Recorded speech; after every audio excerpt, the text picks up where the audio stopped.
Good morning again.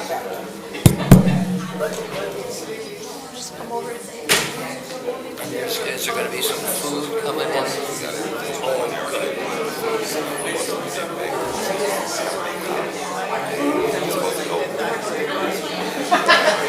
Right. Then they're setting up again in here for later, for 11 o'clock.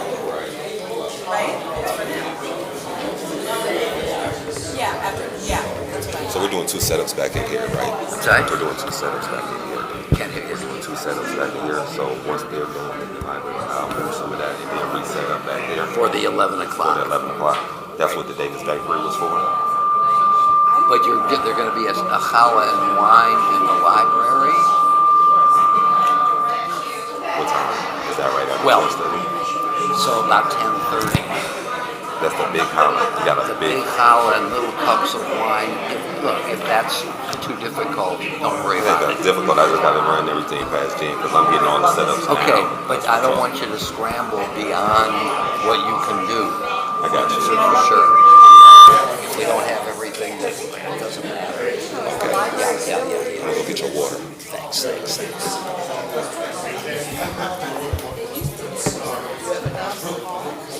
No, it was up on the side. Roger, is the library still the original library where you, because at one point the Torah Study was held in the library before this one existed, right? True. It's still the same space, but it's been renovated. Okay. Expanded a couple of times. Okay. So what we're going to do is we're going to stop around 10:30 here. I'm going to say something about the year. Then we're going into the library for, some readings and so on, just to get out of the way of the transition. You guys, of course, can come in with us. I mean, whatever. I'll have enough anxiety that I want to make sure everything is. Yeah.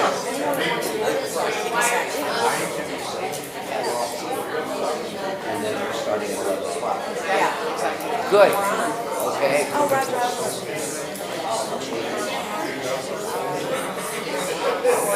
Not a bit.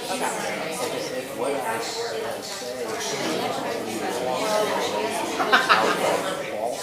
My dad would love it. Yeah, exactly. That would be exactly in his style.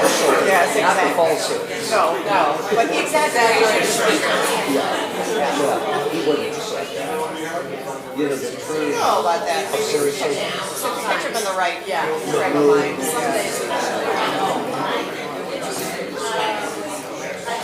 Yeah, we have a little more time. Probably.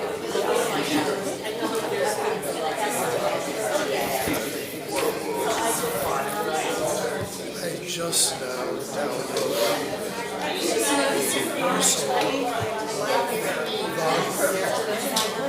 my Tuscany. So YouTube match,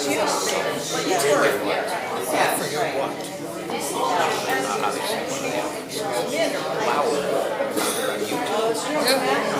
So how did you get the unboxing? It was downloaded, uploaded by contributors. How did you get a copy Right. Okay. Corey Russell's on the best thing. Oh, yeah. Oh my gosh. And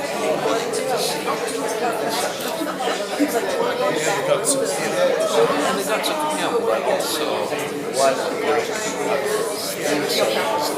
Yes, he does. Crucial moments. The thing that astounds me is I do not like vodka. And yet, composers and conductors and soloists whom I respect like vodka. Well, the Gustavus none to speak of. Barbary never tastes. No, it's very true. I mean,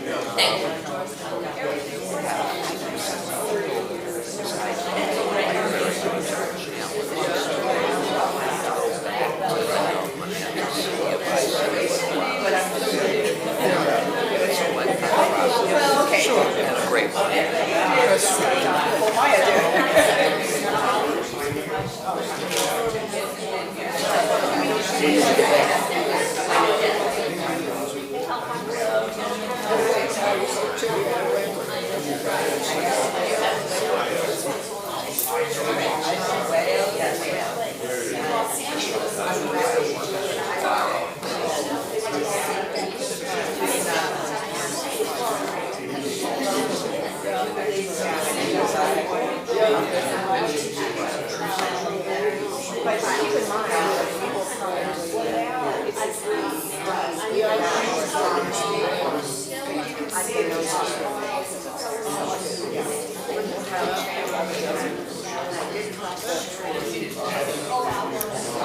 Good morning, everybody.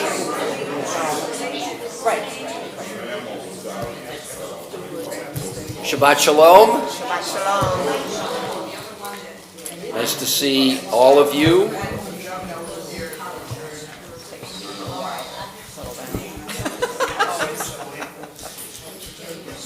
So as you know, this is our last session for this season.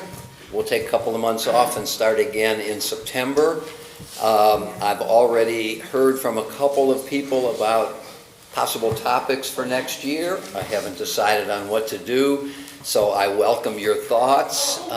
However outrageous they might seem to you, send them along to me. I always enjoy hearing from you. So, Have you been invited back? it's a good point. It's a good point. You know, my view. No, I'm going to respond to it. You open that door. My view is that until I get the call, I'm going to keep going. And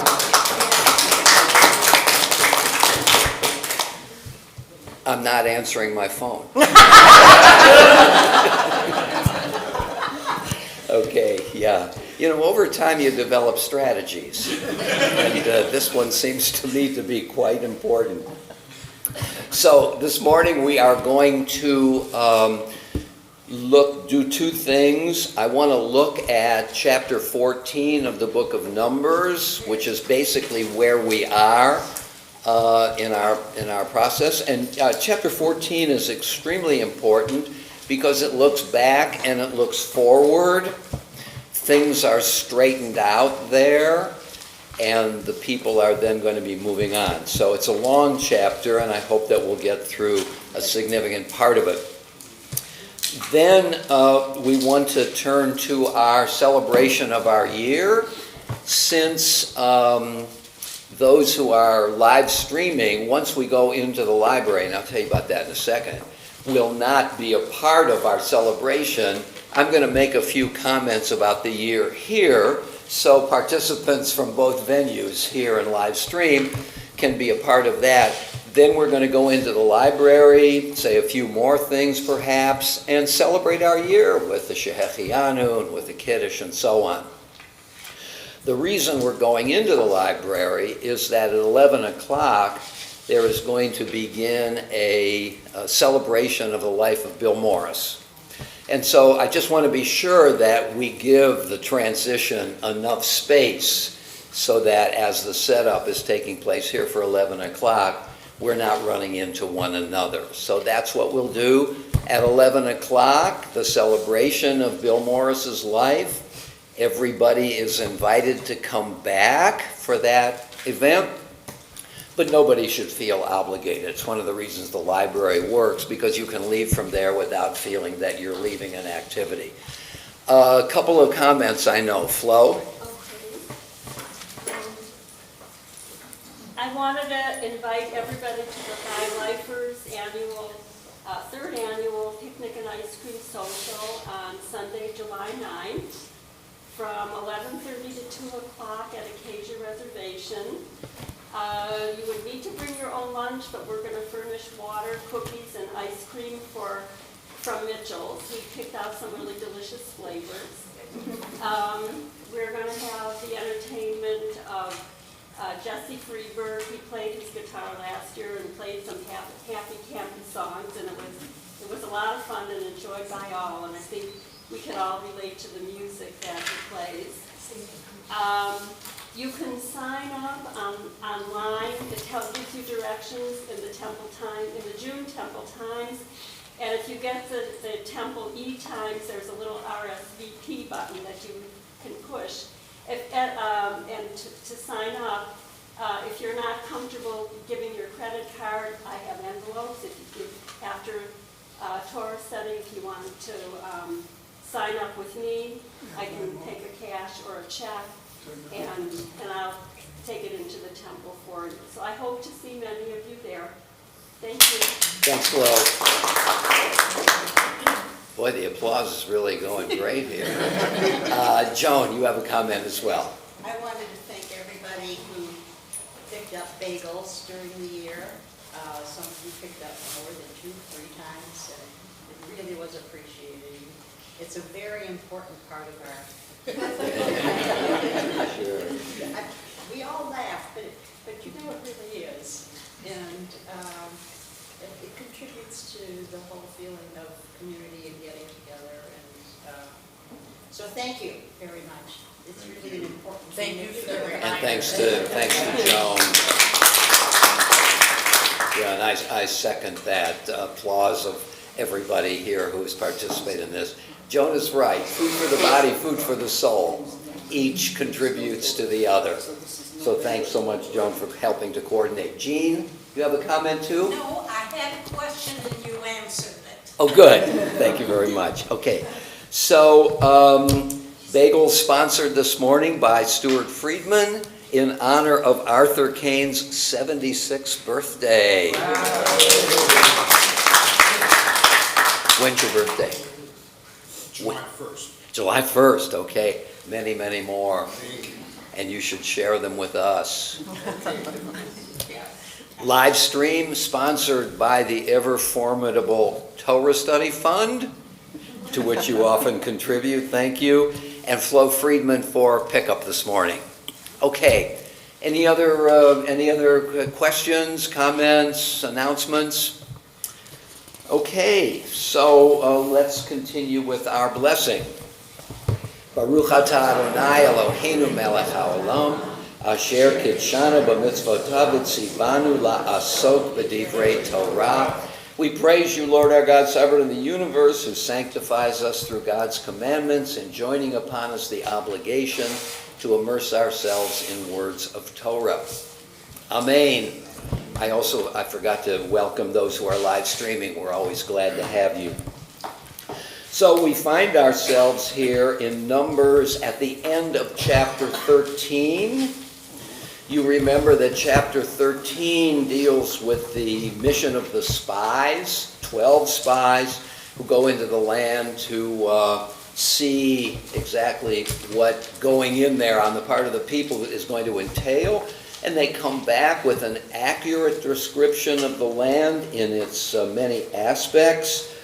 But they say that verse 28 of chapter 13, that very important word, ephes, translated however, and you remember Aviva Zornberg thinks of that as the introduction of a kind of nihilism, a sort of nothingness, ephes, zero.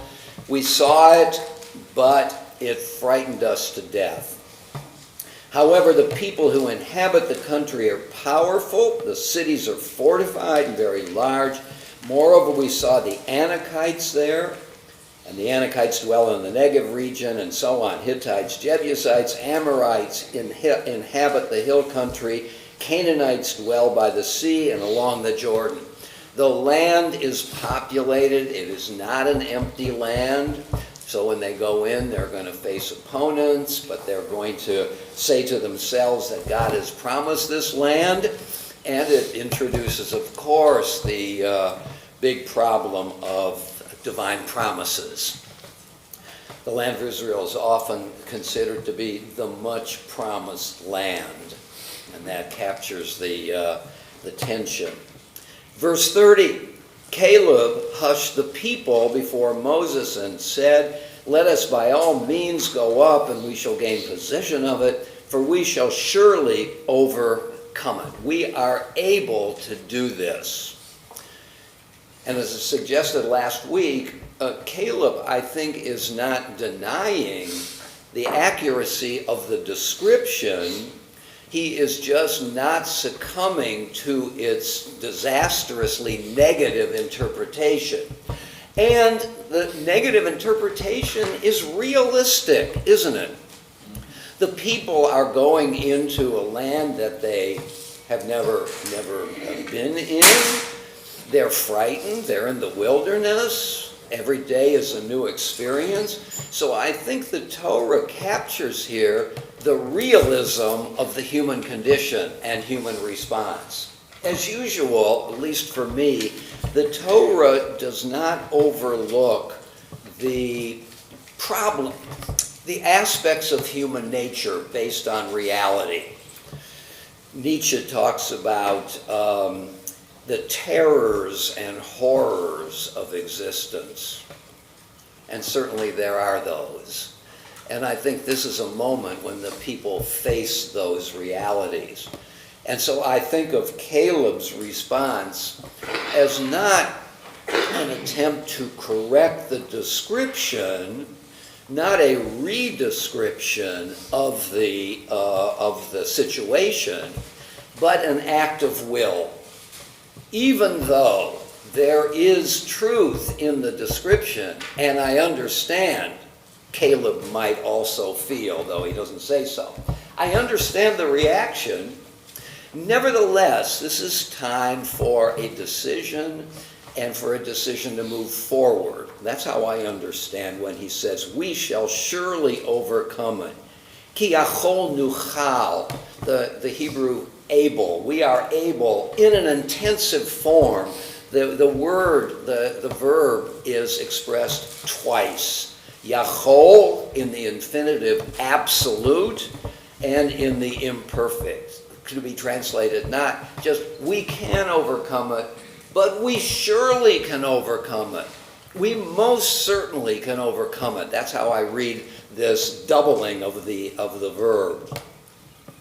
But the men who had gone up with him said, "We cannot attack that people, for it is stronger than we." Thus they spread calumnies among the Israelites about the land they had scouted, saying, "The country that we traveled and scouted is one that devours its settlers. All the people that we saw in it are men of great size. We saw the Nephilim there," kind of a mythic group of giants. "We saw the Nephilim there. The Anakites are part of the Nephilim. And we look like grasshoppers to ourselves, and so we must have looked to them." I think this is an astonishing last sentence. If I had written verse 33, here's how I might have done it. "We saw the Nephilim there, the Anakites are part of the Nephilim, and we look like grasshoppers to ourselves." Period. It takes a kind of an extraordinary imagination, doesn't it, on the part of the author, to go beyond that and say, we look like grasshoppers to the other people. How do we know how they appeared to the inhabitants of the land? So this is, I think, an example of projection. We were afraid, we seemed small to ourselves, and they, therefore, must have seen it as small too. An overwhelming act of despair. Our puny size, our weakness, has two observers, ourselves and the people of the land. So I think the author of the Torah gets to kind of the depth of their terror at this point. And they are not ready to go in. Chapter 14. The whole community broke into loud cries. And the people wept that night. All the Israelites railed against Moses and Aaron. If only we had died in the land of Egypt, the whole community shouted at them. Or if only we might die in this wilderness. Why is the Lord taking us to that land to fall by the sword? Our wives and children will be carried off. It would be better for us to go back to Egypt. And they said to one another, let's head back for Egypt. The Hebrew is Vayomru. They said Ish el Achiv. Each said to his brother, each said to the other, Nitna Rosh, let us place our head. Does the footnote say that? Yeah, literally, set the head and return to. Let's focus our attention, place the head, on the return to Egypt. Let's let the return to Egypt fill our minds and make no room for a contrary sense or desire. So, this is what we might call the counter-revolution.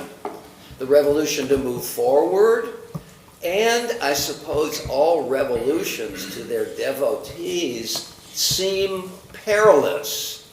It's the attempt to do something new, something obviously revolutionary, and one doesn't know the outcome, and therefore the future is unknown, but the past is known.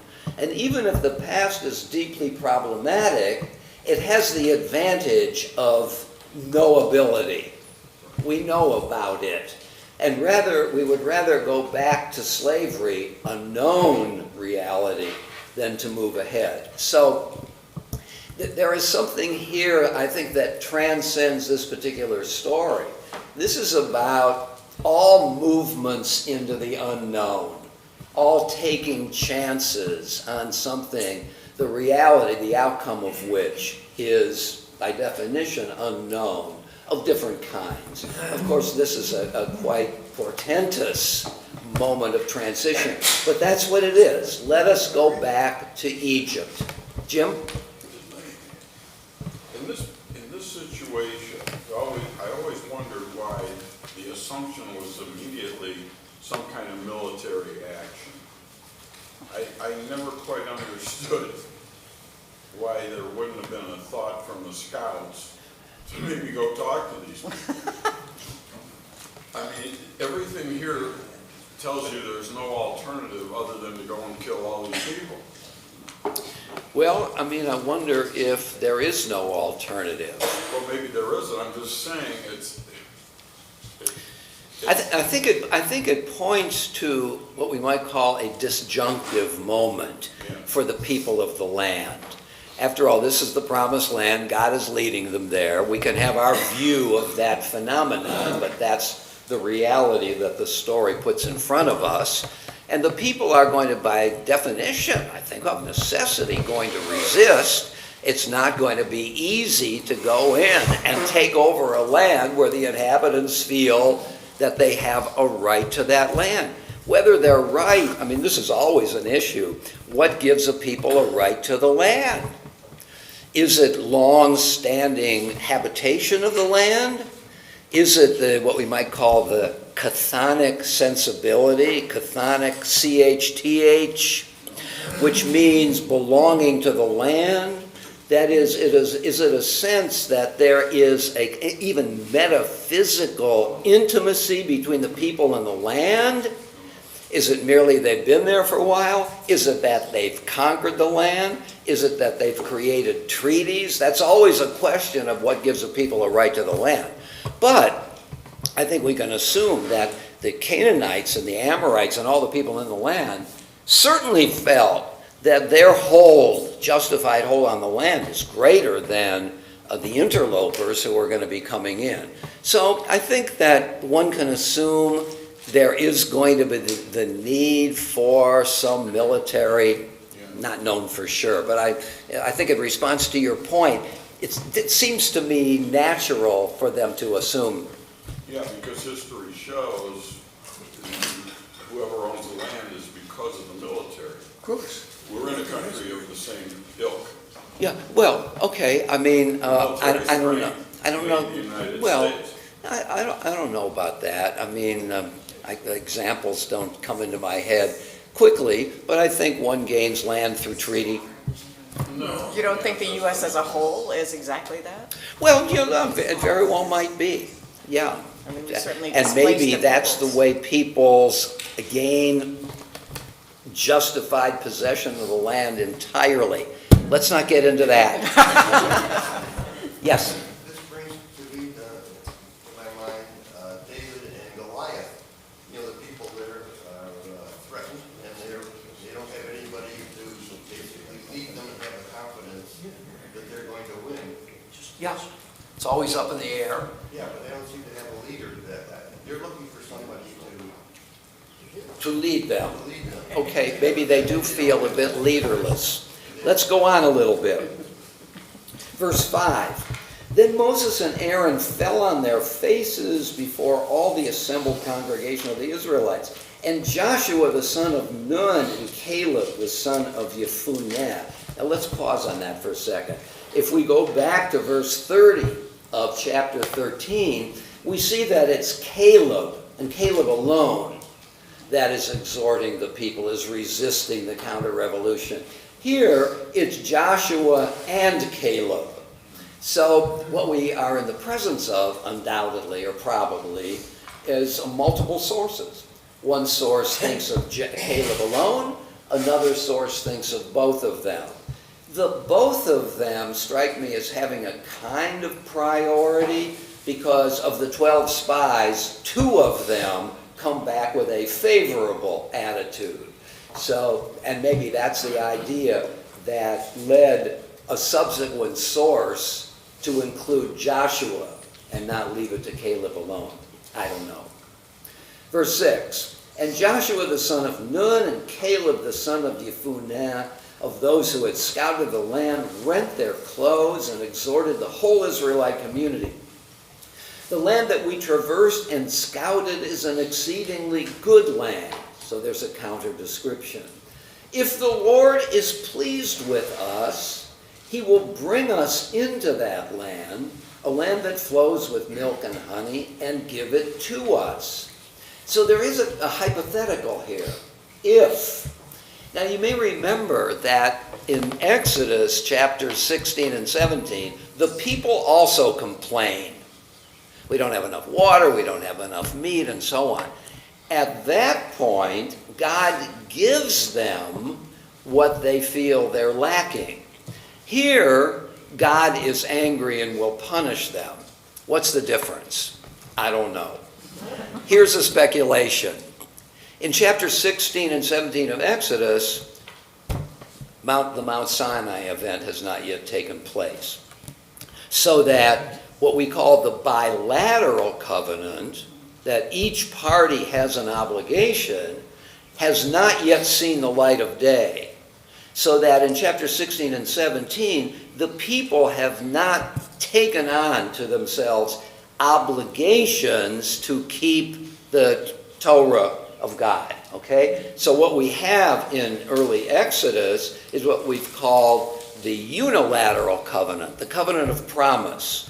God promises the people for which they need do nothing in return. That's what a promise is. After Sinai, they are now burdened, we might say, with obligations. And I think that accounts for the hypothetical formulation here. If the Lord is pleased with us, now that can mean many things, but my interpretation is, and if we do what we promised that we were going to do as part of our covenantal bargain, if the Lord is pleased with us, he will bring us into that land, a land that flows with milk and honey, and give it to us. Only you must not rebel against the Lord. Have no fear then of the people of the country, for they are our prey. In Hebrew, the word for prey is the word for food. Lechem, lachmenu, our prey. Their protection has departed for them, but the Lord is with us. Have no fear of them. As the whole community threatened to pelt them with stones, the presence of the Lord appeared in the tent of meeting to all the Israelites.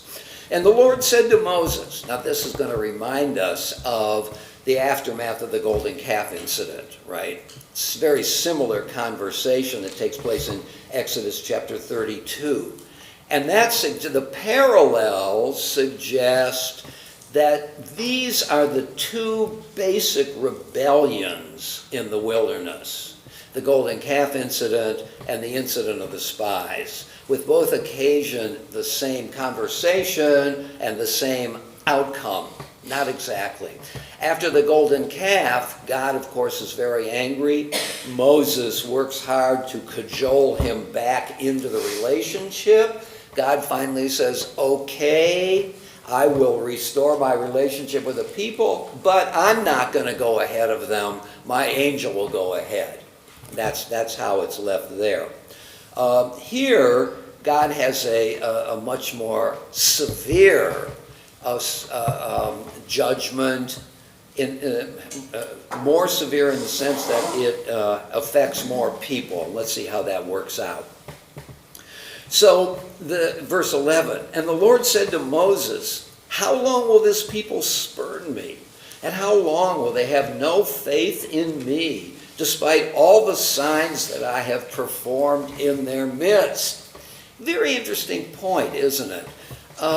God's presence is made manifest in the empirical world, in the public world, and not necessarily a private communication with a particular believer.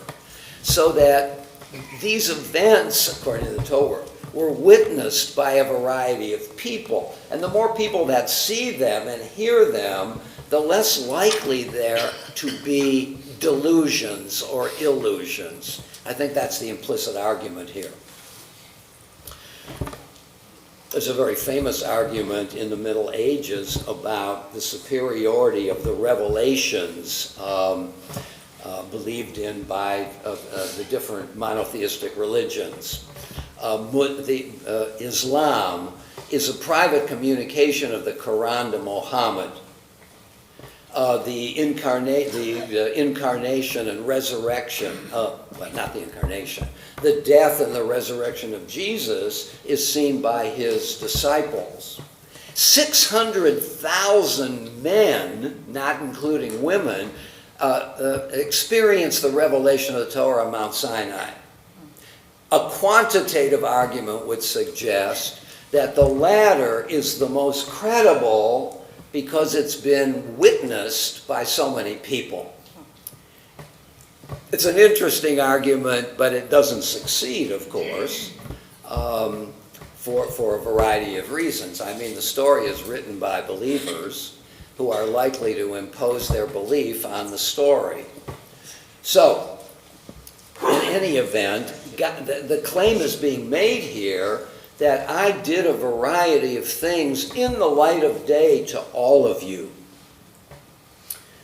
I will strike, verse 12, them with pestilence and disown them.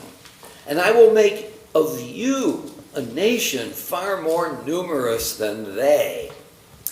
Well, this is, like the golden calf incident, another decisive moment for Moses. Hey, I get to be the new Abraham. We'll start again afresh. We will have learned from our experiences and will not fall into the problems that we have up to now. So Moses has an opportunity to emerge as a greater hero than he is. Of course, he turns it down to his credit, I think, according to the Torah. His obligations are to the people and not just to himself. But Moses said to the Lord, verse 13, when the Egyptians from whose midst you brought up this people in your might hear the news, they will tell it to the inhabitants of that land. Now they have heard that you, O Lord, are in the midst of this people. This is one of the hazards of displaying yourself in the public domain.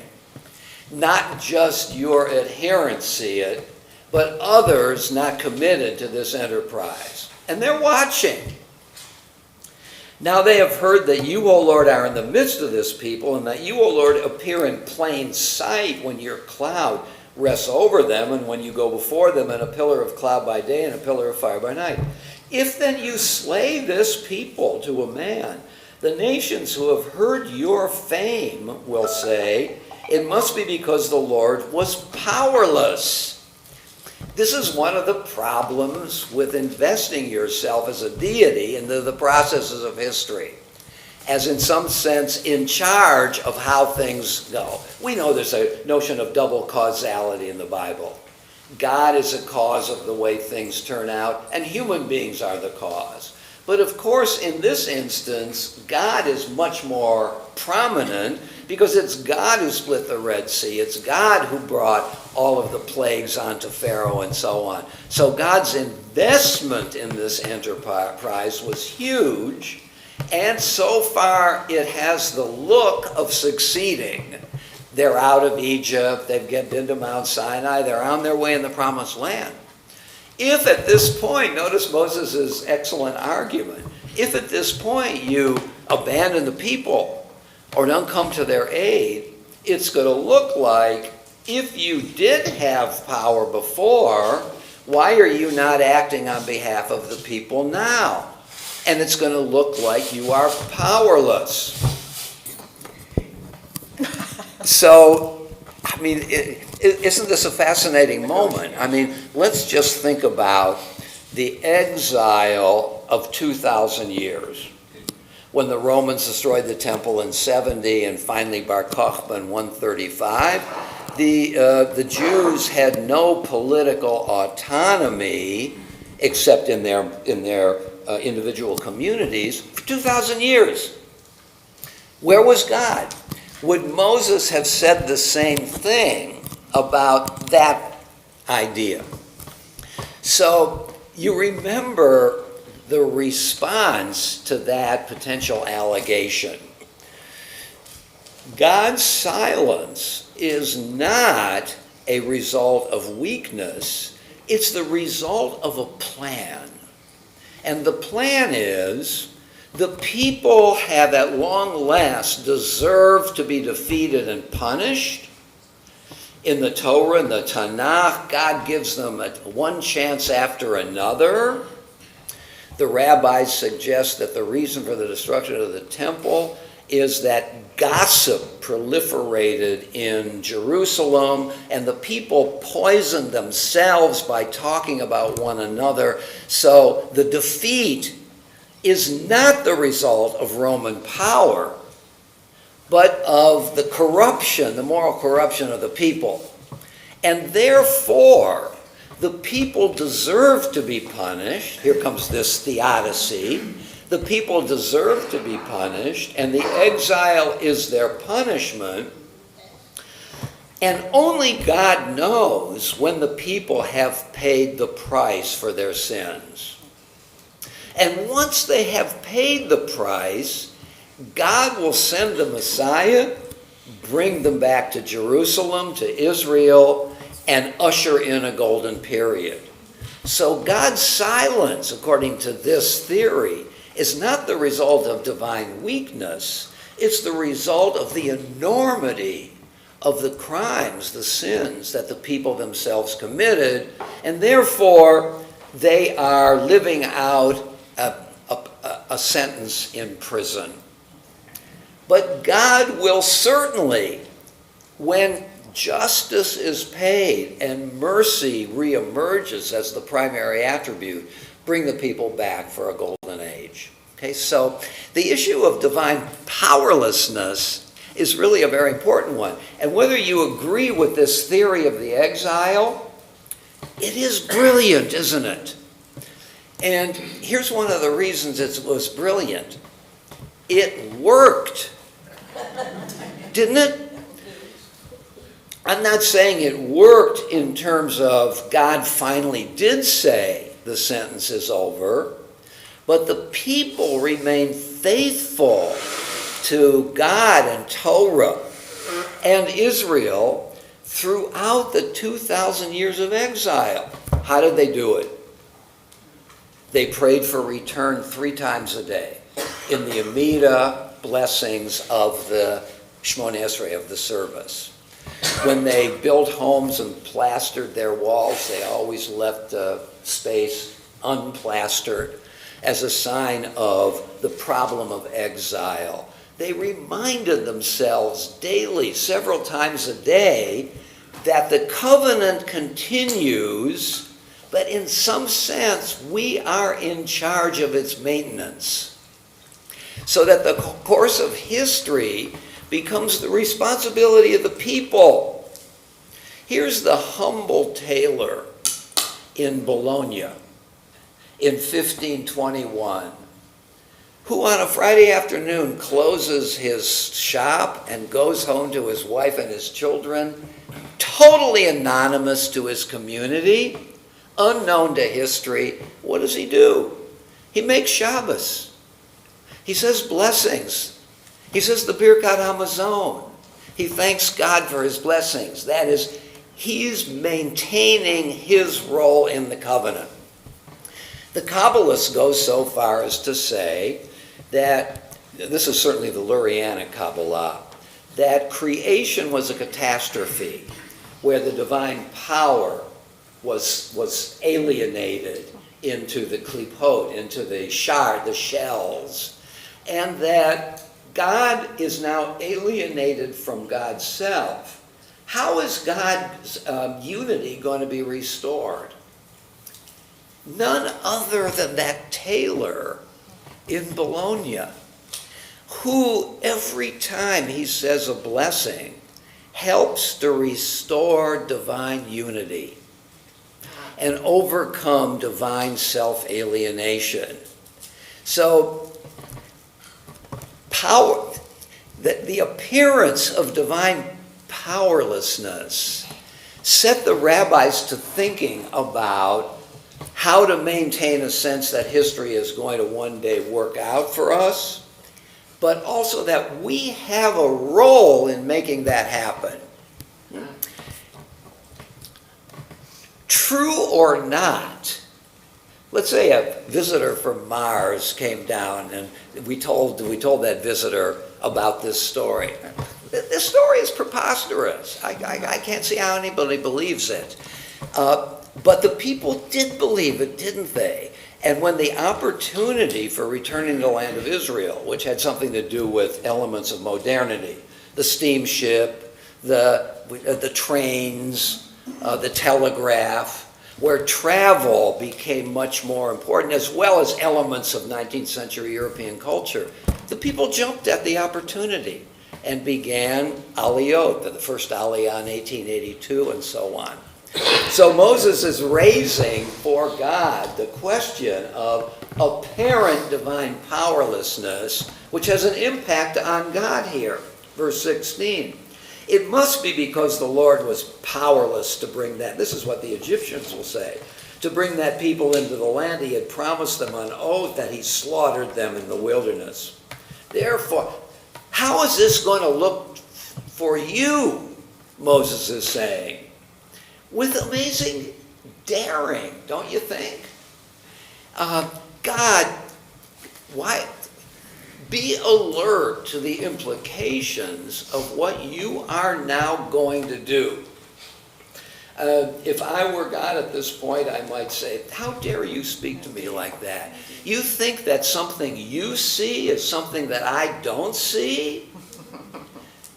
So here is Moses' in a way, Promethean moment, where he's storming the heavens. Of course, Prometheus's gesture is an act of rebellion. Moses's is an act of trying to maintain the people and God's commitment to the people. It's not a rebellion, though it has a rebellious feel to it, and in fact, in this conversation itself, Moses is quite, I want to say, Promethean. So, therefore, verse 17, I pray let my Lord's forbearance be great, as you have declared, saying, The Lord, slow to anger and abounding in kindness, forgiving iniquity and transgression, yet not remitting all punishment, but visiting the iniquity of fathers upon the children, upon the third and fourth generation. Moses is quoting God's words. This is what God said in Exodus 34. Don't forget what you said about yourself. You care about justice, but mercy finally outweighs justice. Pardon, verse 19. I pray the iniquity of this people according to your great kindness, as you have forgiven this people ever since Egypt. And the Lord said, I pardon as you have asked. These are verses that are recited right before Kol Nidre on Yom Kippur. I have pardoned as you have asked. Salachti kidvarecha. And the Lord said, I pardon as you have asked. Nevertheless, as I live, and as the Lord's presence fills the world, the whole world, none of the men who have seen my presence and the signs that I performed in Egypt and in the wilderness, and who have tried me these many times and have disobeyed me, none of them shall see the land that I promised on oath to their fathers. So this is the moment when the rebels are punished and the 40 years wandering in the desert is established. In other words, the 40 years journey is not asserted from the very start. It's a reaction to this rebellion. But, verse 24, my servant Caleb, because he was imbued with a different spirit and remained loyal to me, notice this is a Caleb-only moment, him will I bring into the land that he entered, and his offspring shall hold it as a possession. And that's what happens. Now the Amalekites and the Canaanites occupy the valleys. Start out then tomorrow and march into the wilderness by way of the Sea of Reeds. And the Lord spoke further to Moses and Aaron. How much longer shall that wicked community keep muttering against me? By the way, I didn't underline Moses' second argument. The first argument is from the problem of powerlessness. The second argument is reminding God that his chief attribute is compassion and mercy by quoting those lines. Okay, so now we're ahead here. Verse 27. How much longer shall that wicked community keep muttering against me? Very well, I have heeded the incessant muttering of the Israelites against me. Say to them, as I live, says the Lord, I will do to you just as you have urged me. In this very wilderness shall your carcasses drop. Of all of you who were recorded in your various lists from the age of 20 years up, remember at the beginning of the book of Numbers, there was a census, the counting of the people. 20 years up means a census for the sake of military generating an army. You who have muttered against me, verse 30, not one shall enter the land in which I swore to settle you, save Caleb the son of Jephunneh, Joshua the son of Nun. Joshua is restored here. As I imagine, and it's a small point, but I think it's an interesting one. It's possible that the second author had the first author's manuscript in front of him and said to himself, there's a problem here. I mean, Joshua does get into the land. And also, you have to account for 2 spies who gave a positive report. So I am going to improve upon the first draft here, where the author, who was only mentioning Caleb, nodded, fell asleep for a moment, didn't realize the problems of including Caleb only. Verse 30 again. Not one shall enter the land in which I swore to settle you, save Caleb the son of Jephunneh and Joshua the son of Nun. Your children, who you said would be carried off, these will I allow to enter.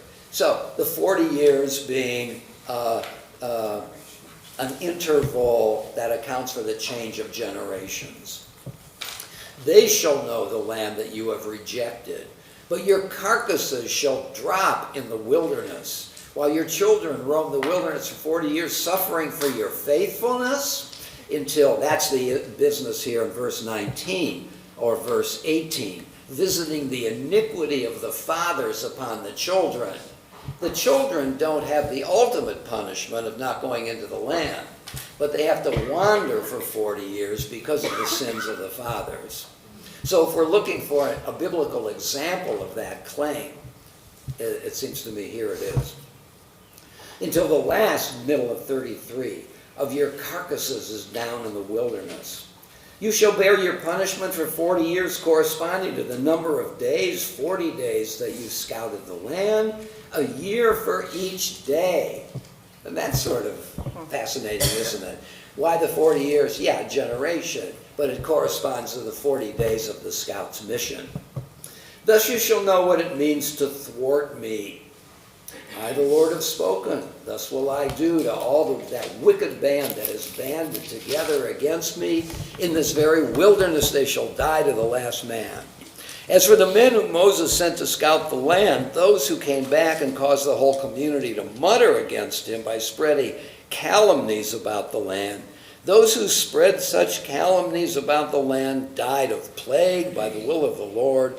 Of those men who had gone to scout the land, only Joshua the son of Nun and Caleb the son of Jephunneh survived. When Moses repeated these words to all the Israelites, the people were overcome by grief. Early the next morning, they set out toward the crest of the hill country, saying, "We're prepared to go up to that place that the Lord has spoken of, for we were wrong." Thank you. So it's an interesting psychological move, isn't it? We have called down this curse upon ourselves because we refuse to go up. Let's quickly now go up, and maybe that curse will be revoked. Something nicely psychological at work here, right? Let's try to rectify, because we got ourselves into trouble, maybe we can get ourselves out of trouble. We are prepared to go up to the place that the Lord has spoken of, for we were wrong. But Moses said, "Why do you transgress the Lord's command? This will not succeed." As if God's decree now cannot be undermined by trying to undo it. "Do not go up, lest you be routed by your enemies, for the Lord is not in your midst. For the Amalekites and the Canaanites will be there to face you. You will fall by the sword, inasmuch as you have turned from following the Lord, and the Lord will not be with you." Yet defiantly they marched toward the crest of the hill country, though neither the Lord's ark of the covenant nor Moses stirred from the camp. And the Amalekites and the Canaanites who dwelt in that hill country came down and dealt them a shattering blow at Hormah. Okay, and thus ends this episode on a very down note. I mean, this is not a happily ever after story, even though the larger story will it be a happily ever after story? Yeah. You remember that at some points in our study, we looked at the last 4 books of the Bible, and we noticed that they're cyclical. The end of the last book circles back to the beginning of the first of the 4 books, Ezra, Nehemiah, 1st and 2nd Chronicles, so that the story, the narrative, which is linear up to that point, becomes cyclical, as if we've told you the whole story. Now just reckon with the fact of its eternal repetitiveness. It's going to happen over and over again. So that the authors of the Tanakh neatly enclose their vast narrative by making the end circle back unto itself. And you know, Nachmanides, a younger contemporary Maimonides, we've invoked him many times, says that the deeds, Maaseh Avot, Siman Levanim, that the deeds of the ancestors are signs to their children, as if to say this story, which is now circumscribed, a beginning and a kind of an ending, even though it's cyclical, can now be lifted from its ancient context and held over every period of history subsequent to that. What happened to the ancestors becomes a kind of symbolic representation of the way things are. And that's, of course, why we read with great profit these narratives over and over again, because we recognize our own dilemmas in them. But at this point, we've come to a great climax. Chapter 15 is about sacrifices again. So that this is the end of this narrative, which of course is being picked up. But you can see that this, in a way, is an end of one part of the narrative and the beginning of the rest of the story. So, we've made it through chapter 14. Let's talk about it. What thoughts do you have? What issues? Stuart? It strikes me that the Bible is saying that God says these things, hoping and trusting that Moses will defy him and give him reasons. I know that I've had the same experience. Namely? Where I said something hoping that somebody will modify what I've said. Yeah, I like that. So that Stuart's idea is that God really is inviting, wants resistance.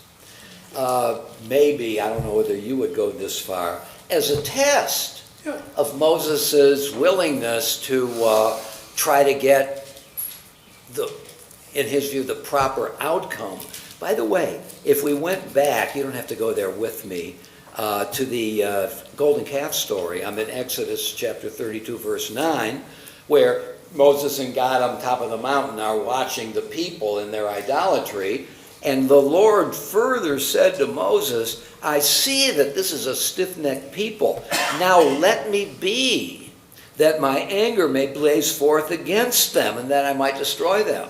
And the rabbis say, why does God say, let me be? Was Moses bothering God at this point?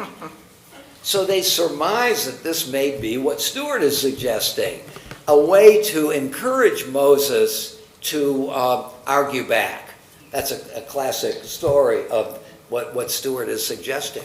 So in this sense, it's not that Moses becomes the teacher of God, but that God is exploring Moses' credentials for leadership. Yeah.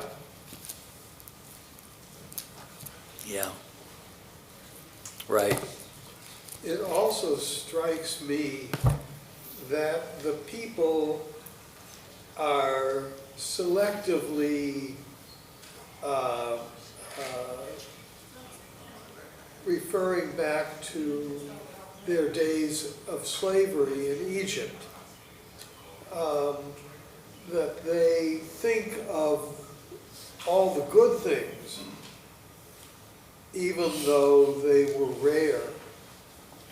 Interesting, right? So Stuart's suggesting that the people are thinking back to Egypt, but not in a neutral sense. They're focusing on the few good aspects over and against all the bad aspects, because they want to go back. Yeah. And they're justifying it by pointing out how good it was, in quotes, there. Jordan? I'm a little confused with the two times that the Lord says, as I live. Is that a good translation of what the Hebrew says? What verse? Probably. Well, the second one is, verse 21. Oh, here it is, 28.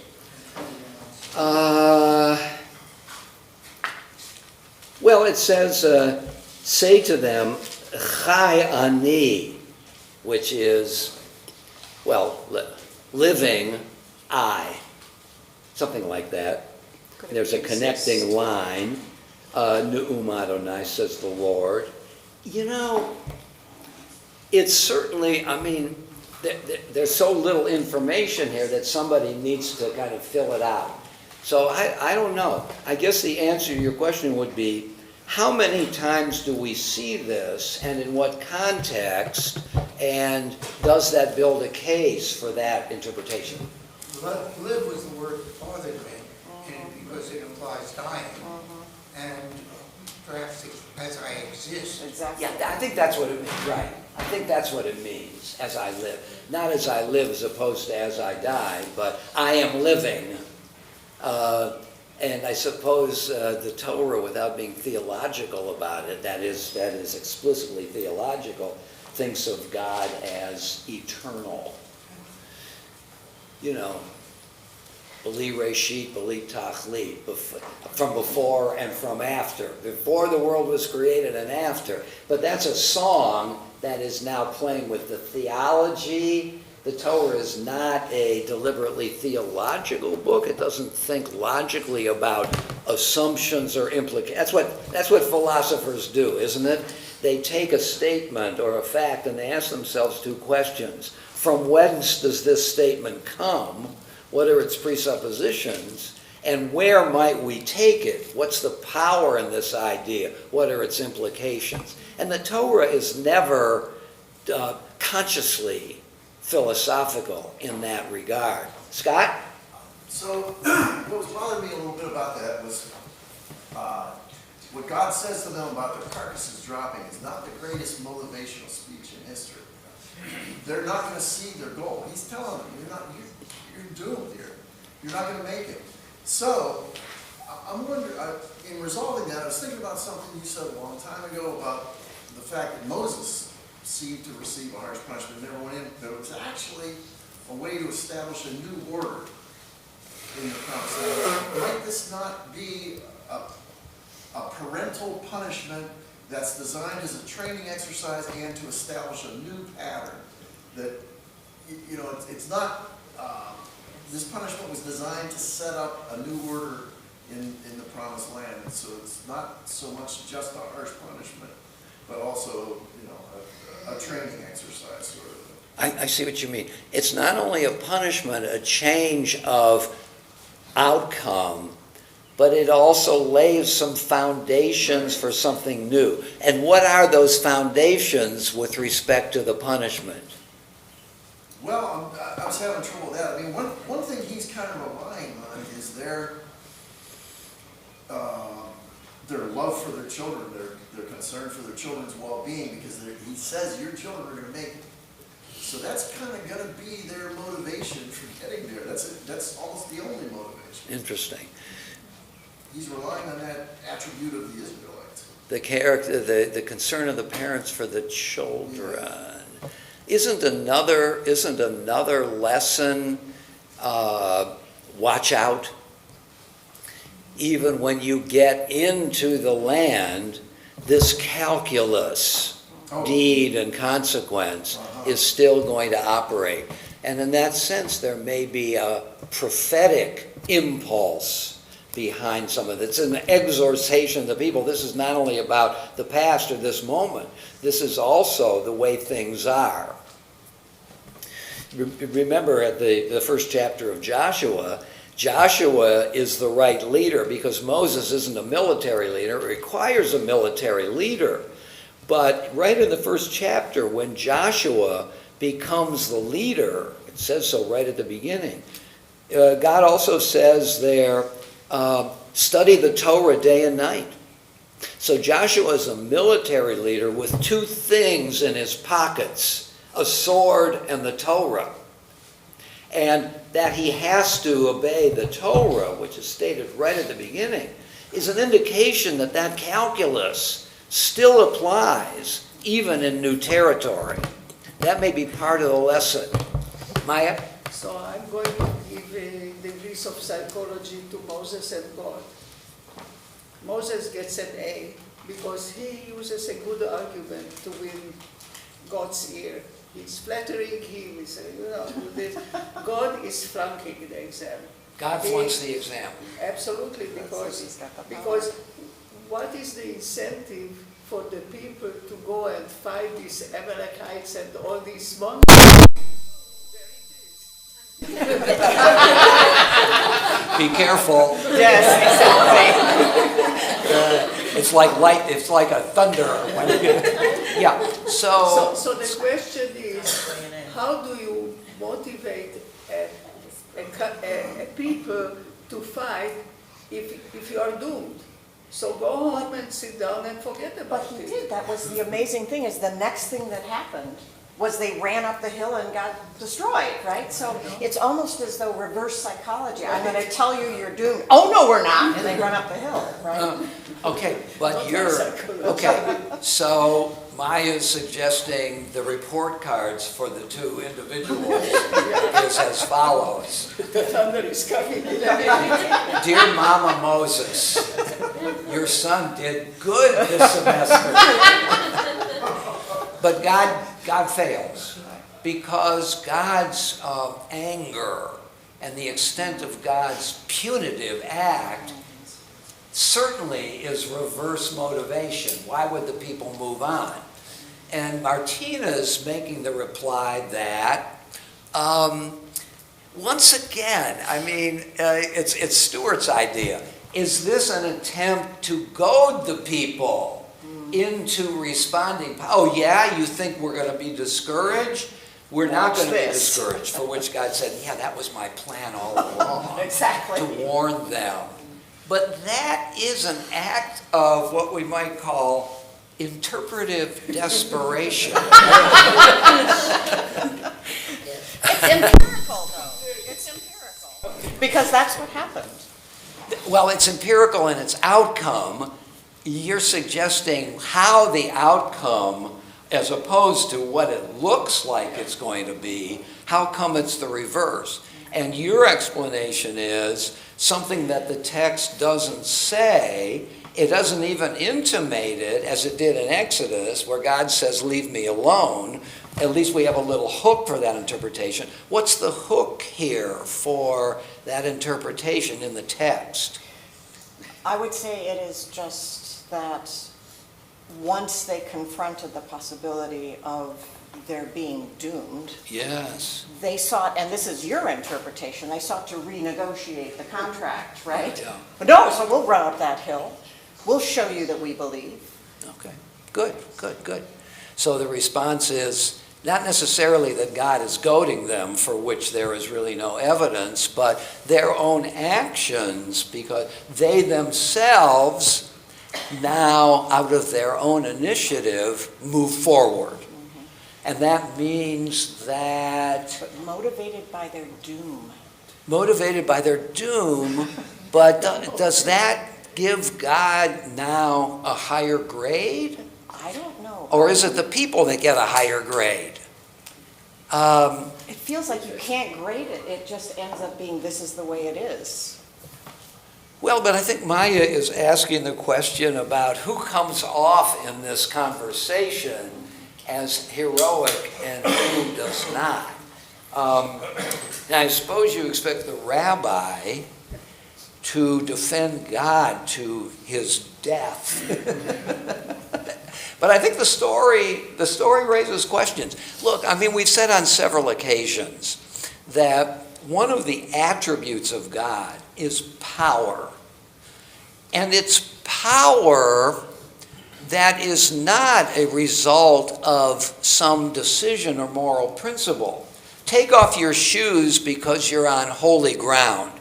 The mere proximity to holiness is dangerous.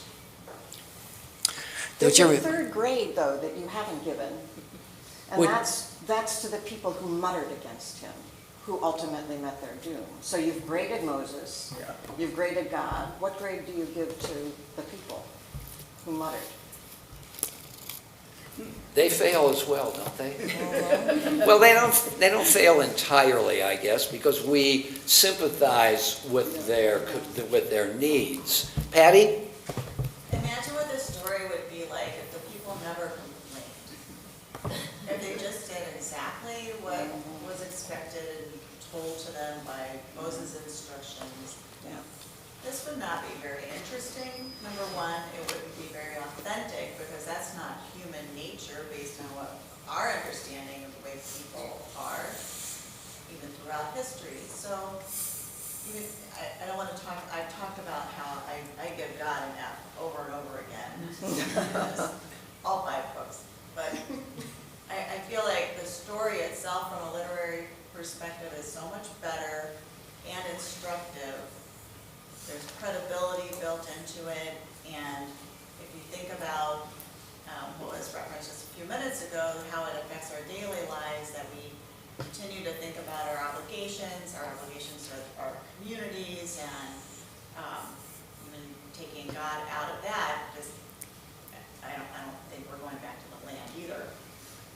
But just how it impacts our day-to-day life, and how the stories encourage us to be better humans. The people needed to complain. There needed to be these conflicts in the narrative so that instruction could occur, so teachings could come out of it. Otherwise, it's really a bland story. Yeah. So Patty is making the point, I'm just trying to repeat for live streamers, that the story has the feel of verisimilitude, that it's true. You really made 2 points here, one at the end, that somehow this is an aesthetic, literary issue. The story wouldn't be as exciting. But to me, your deeper point is that this really focuses on human nature and how we act in the world, even in our daily lives. And you know, this I think is a matter of inner conflict. I notice myself, I mean, just to be personal about it, and it's a trivial matter, when I have a big day ahead of me and a lot of things that are on my calendar to do, and I get up real early to work on them, what I tend to do the first hour and a half is I read the paper. I'm avoiding it. I've got a mountain to climb today, and I'm just not ready to do it, so I'm going to distract myself. Maybe it'll go away. So that's a small example, but we do feel we resist ourselves in a way. We have to do obligation and resistance. And so you're saying that for all the possible problems of this in the story has to be what it is. Otherwise, it would be a fairy tale. We'd read it, we put it on the shelf, and we never read it again. Why are we reading it over and over again? Because it's a mirror of ourselves in some sense. And we wrestle with it. I mean, we're just not sitting here taking the story. We're wrestling with it. Lynn? I just wanted to add that you say that God said he didn't know that the humans were so stiff-necked. That God didn't what? Didn't realize how stiff-necked Yeah. humans are. Yeah. And this is an example of it. So we're doing what he was already aware that we do. That's a good point. God is learning as well. But he already knows that. He said about this before. So Yes. Yeah. Well, you know, God has a lot on God's mind, and he's going to forget what he knew. They're projecting. But yeah, right, exactly. But here, I think the author is thinking about the reader, and that certain things need to be reinforced and said over and over again. If God doesn't need the reinforcement, we the reader do. We the readers. Ron? Can this all be read as a cautionary tale? Here we sit in the 21st century, quarter of the way through it. Some will say it already has. Some will say we're still waiting for the shoe to drop again. But nevertheless, when that shoe drops, there will be retribution. There will be consequences. Consequences. And Yeah. therefore, this reads as a cautionary tale. Be careful. Don't overstep your bounds by too much. What's too much? I don't know yet, but when you get there, you will. Too much as defined by what? What defines the too much? What's the too much of? The good guy comes back down and says, that's it. But I mean, according to Torah, now broadly understood, Torah is our guide, as understood by the rabbis and the commentators, and all of that. And too much is defined by going beyond the boundaries of Torah. Is that what you mean? Or is it going beyond the boundaries of the laws of the land, whatever laws there are? Going beyond the boundaries of our understood relationship with God or to God. Yeah, the problem there is who's defining that and how elastic is it? The rights. Inalienable rights. Boy, that's been something that has been worked over from the very beginning. Whose rights? At the beginning, it was the rights of the landed landed males who had the rights and so on. Jackie. As far as who gives God his power. Say that again now. As far as the question, who gives God his power? Yes. The people give God his power. If you have a wonderful day, what do you say? Thank you, God, for this wonderful day. Yes. I mean, look what he can do. Right. He has the sun shining. He makes me healthy. He does all kinds of good things. But what happens if something terrible happens? Yeah. What happens if people are getting killed? This God is not good. So I think that the power that God has is the power that we give God. It comes from within. It comes from the people. And that's an interesting point. So Jackie is suggesting that it's human beings who give God power by acknowledging the graciousness of our lives or something like that. That's an interesting point. The rabbis do say something about that if you worship me, I am God, and if you don't, then they say kiviyachol, as if I could say this. If you don't worship me, I am not God. That's really your point. I mean, the kiviyachol is God's existence is not dependent upon us, but we might say God's reputation in the world is because God can't come out from beyond the clouds and make his point. It's we who, through fidelity, either to God or to God's rules, who elevate the prestige of God. Doesn't that go to the quintessential Holocaust question? Where was God? Yeah. You want me to answer that? Sure. Do you have an answer? Oh my gosh.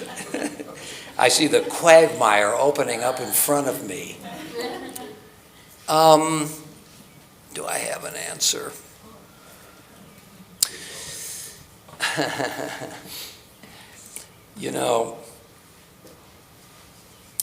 Nietzsche says that the Greek view of the gods is the greatest theodicy, justification of God, that has ever been written. Because the Greek gods are amoral. They don't operate in a moral universe. And Nietzsche calls that a theodicy because, folks, I think Nietzsche would say, this is the way it is. We try to impose more morality, moral codes, and there's resistance because, as Kant said, out of the crooked timber from which human beings are made, nothing straight can ever be made.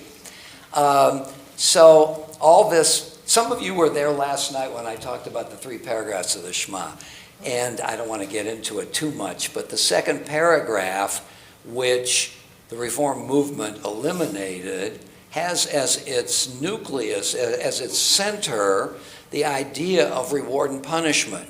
Follow the commandments of God. Why? Not because they're right, not because they're good, but because you will get zapped if you don't follow them. And so blandishments are held out to us because it's hard for us human beings to act out of pure motivation. When Kant says do the right thing, not because of utilitarian ideas that things will work out well, do the right thing out of your pure motivation. Kant says the only pure thing is the human will, the act of the good will. And that is an extremely high standard. And the second paragraph of the Shema acknowledges human weakness and fallibility. Where am I going with this? Yeah, I don't know. I don't remember. Enid? If we have finished the discussion of this, I would love for you to make a start or to hear your ideas about this week's parsha, Korach. Oh, okay. Well, look, I'll say one thing about Korach. Then I want to spend a few minutes, because my gosh, time does not wait for us. I want to spend a couple of minutes, if we can do it, on what your overall impressions of our study this year. We started at the beginning. We've got to the middle of the 4th book of the Bible. Maybe you had some feelings. I'm going to read something somebody sent me. We'll have a little discussion. Then we'll move to our Siyum. So Korach, Moses' cousin, and his men rebel against Moses' authority. And God supports Moses in a somewhat dramatic way. All those who rebelled against Moses and Aaron, the ground opens up and they are swallowed by it. Now, if there's any example of a proof of wrongdoing, it's being swallowed up by the earth. So Korach's move is a political move. His question is, and it was the same question that we looked at last week when Aaron and Miriam rebel. Who made you? Because we're family, and maybe prophecy, maybe leadership is a family thing, not just a matter of God saying, you're my guy. And so Korach, once again, is expressing a certain kind of rebellion. Not a rebellion against God, as in this chapter, but a rebellion against authority. What legitimizes authority? Well, here's the answer. God said, you're my guy. Oh, seriously? I mean, how are we going to prove that? That God said to me that I'm going to be whatever. But you didn't hear that. You didn't see that. I'm making it up, possibly. So Korach is forming the resistance to Moses' claim to authority and challenging its assumptions. And that Korach and his men, Datan and Abiram, who rebel against Aaron, it's a rebellion against the Levites as well. When they're swallowed up, God, once again, as he did in chapter 12, remember Moses, Aaron, and Miriam rebel against Moses, and the passage begins, Vatidaber. She spoke, that's the feminine, and it's Miriam that gets punished for this, and Aaron has to plead for her healing because she gets leprosy. So this again is the Torah's attempt to legitimize the power of Moses. What's at stake? What's at stake is Torah. Why does Moses die at the end of Deuteronomy? Because Moses alone spoke to God face to face, mouth to mouth, and therefore when Moses dies, there's no longer anything on the level of Torah. Because with the prophets, he communicates in dreams, and a dream interpretation is the product of what happened to the dreamer and how the dreamer understands it. The story of Joseph interpreting dreams, and not all the advisors couldn't, points to the difficulty of understanding dreams. But when you're spoken to mouth to mouth. So Moses' death secures the preeminence of the Torah. Never again, it ends, will a prophet arise like Moses. This is not an empirical statement. How do they know? It's a doctrinal statement. And therefore, Moses' authority, which is challenged throughout, has to continually be reaffirmed and reasserted because of the perils of being an authority, what legitimizes it. Let me read to you what somebody wrote to my question, what has this study meant? And I think this is a very interesting statement. So this person says, you asked us to share our experience of our recent study. I found the book Torah to be a metaphor for my own leaving my own personal Egypt.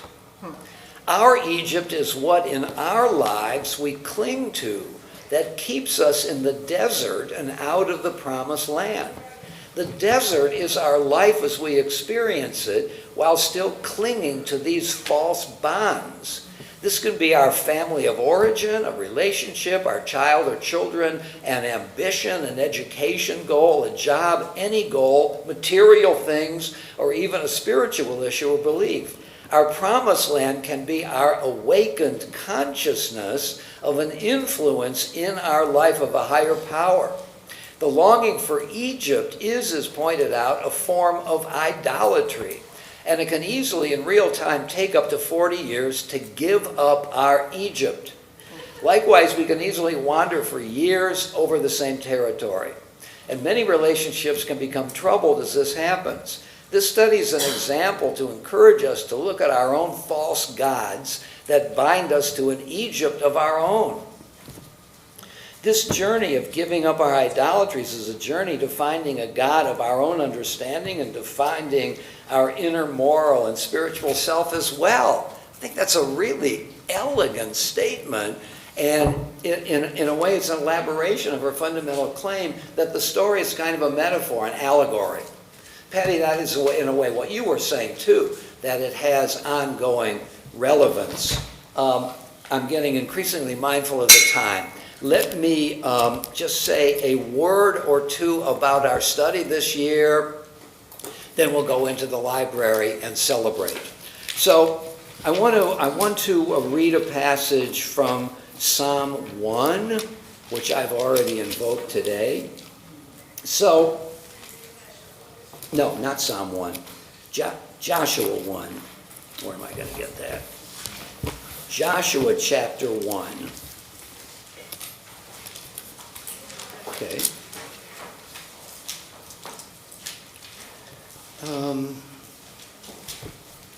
So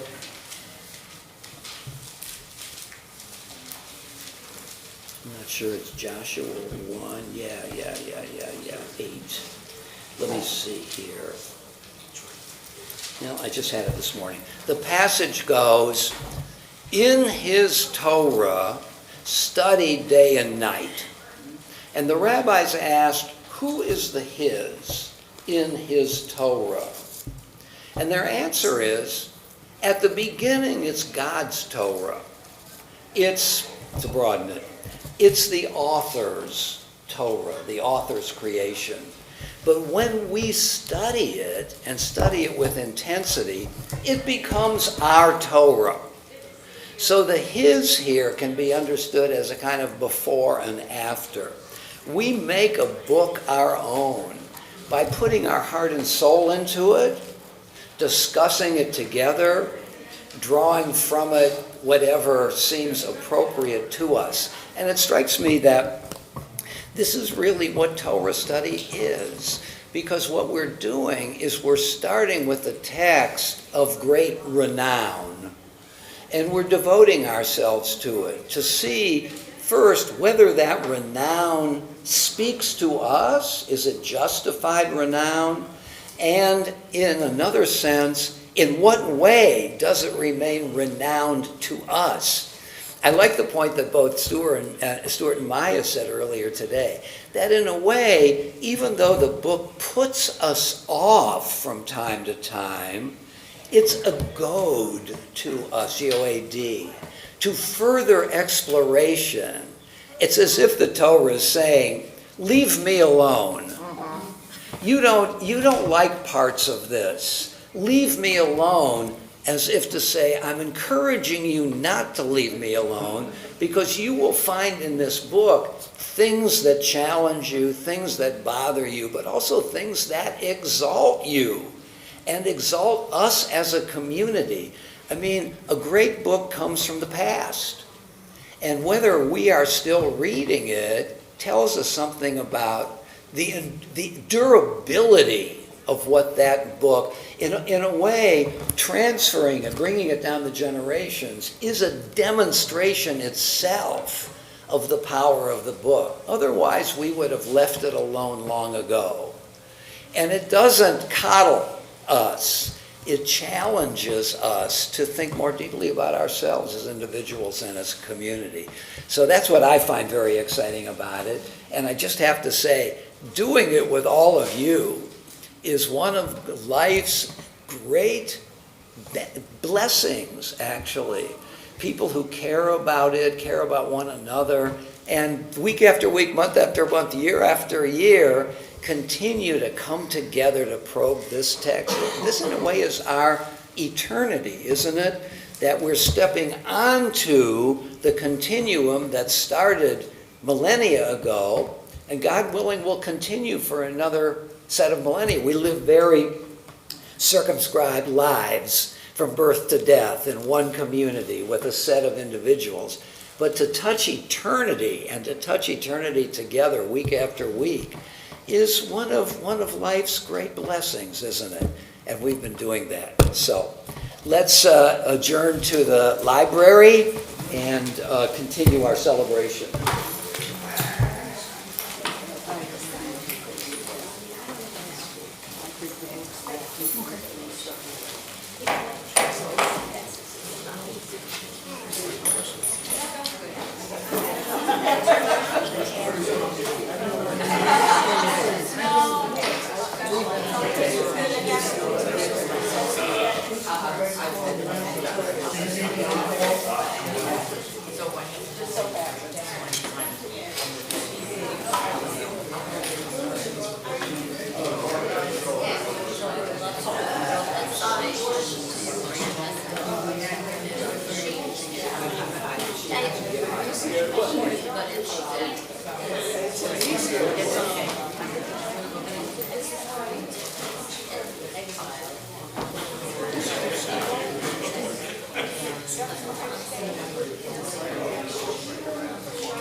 And being involved.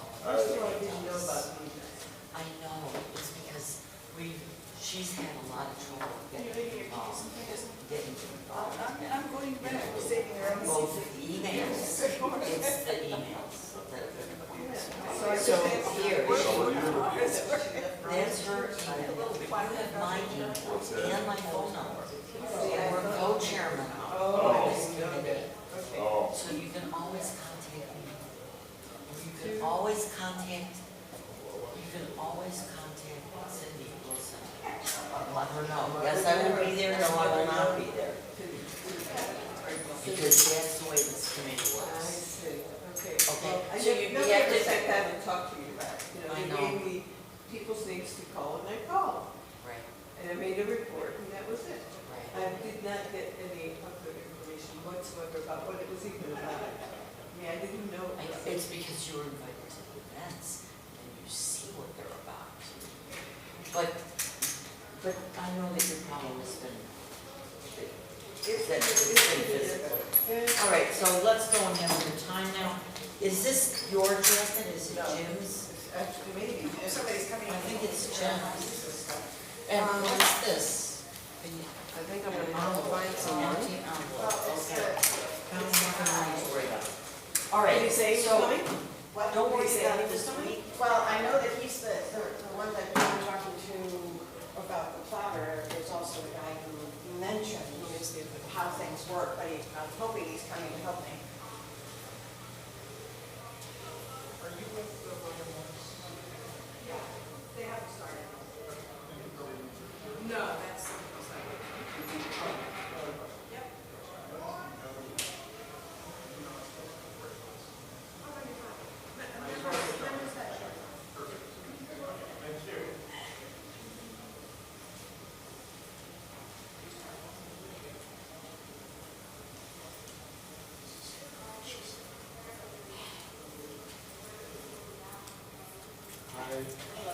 Are you I'm Martina. Martina? Yes. Erin, so nice to meet you. Yes, wonderful. It's so nice to meet you. Yeah. All the way from exactly. Reno. It's incredible, really, that at last minute, but I am so happy that you two came up. Be here. Yeah. We're in the midst of making the transition. They had Torah Study in here, and I'm trying to find somebody who can help us. I have a quick with the question machine. for you. Yes. I have the model in my house, and I have my book from the original owners. Would this be a good place to do it, or Oh my are God, there yes. stops, or? Well, so this is a really interesting question. Because I know we don't have a lot of time in here, and we have speakers and stuff. I don't want to distract from whatever you have going on. Right. But I mean, the model They're can just sit somewhere. Exactly. So one possibility is to bring it in now, and as people Yeah. filter in, Yeah, yeah, it'll yeah. give them something to look at. I think that would be fine. And I guess here it seems like a Is that natural pedestal place. lighted? Sorry? Oh, I thought this was a lighted pedestal. I was going to be like, that'd be perfect. But Wouldn't I that can, be I can nice? set it right here if this Yeah, works. yeah, yeah. That would, oh, I'm so excited. I can't wait to see it. Yeah, it's fantastic. I'm so glad you brought it. Yeah, I was so it had to thoughtful come. of you, really. I mean, we weren't, we don't live close enough for our house to be part of it, so I figured Well, we're in this the house time- with us. this time Yeah, we'll yeah. see. I'll wait here. Take that one. Excellent. I was so glad to Actually, see I'm going to take that. you. They brought the model of their house, the Ferguson house in, Oh, wow. Oh, I don't know. Do we want to take maybe this table and put it up in the hall with the model? Then people can look at it as they come in. Yeah. Does that sound good? Yeah. Okay, so let's do that. It's pretty lightweight. Yeah, it's just that people can then see it as they're coming in. I just had a hip surgery, so I'm not going out with a computer. Okay. I'm going to leave this to you.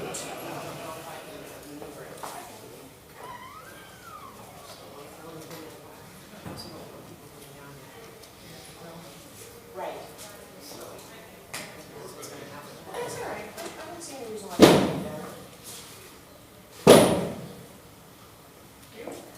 Like right here, we probably, put this on, what I guess it was like, I mean, if we could have right on this, or is that, no, the way the door? Well, no, the door's gonna be closed anyway.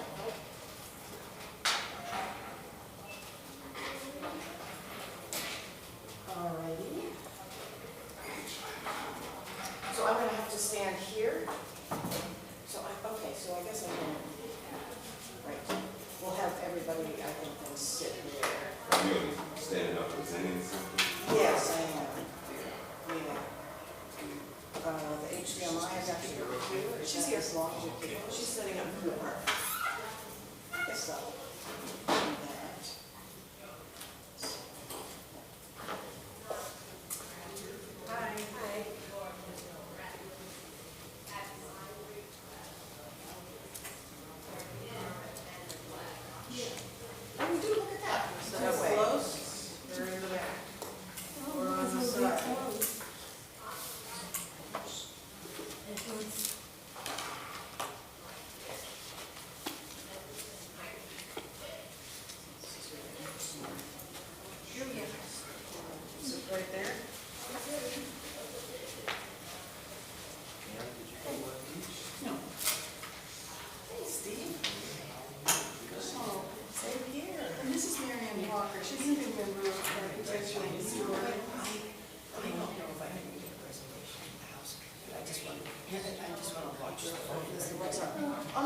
must be on the.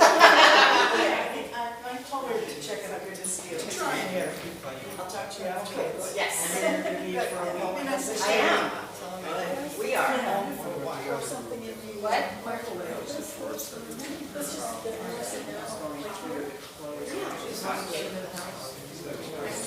Yes.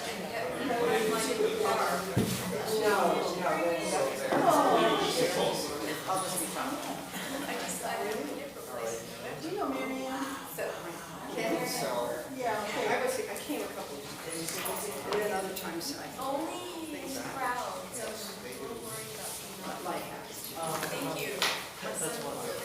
She lives at the Alcos up there, and you're. Yes, I do have her. My sister. All right, so can we change the key stuff? Yeah, there, the projector, she's on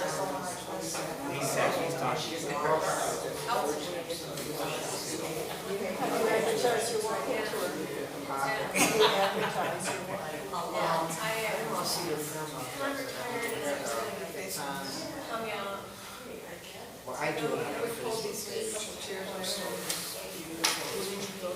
I'm in reading for that. Oh, you were first. I was in the high heights of Surrey. Pull a couple chairs around. I'll just turn it off. We're getting They have only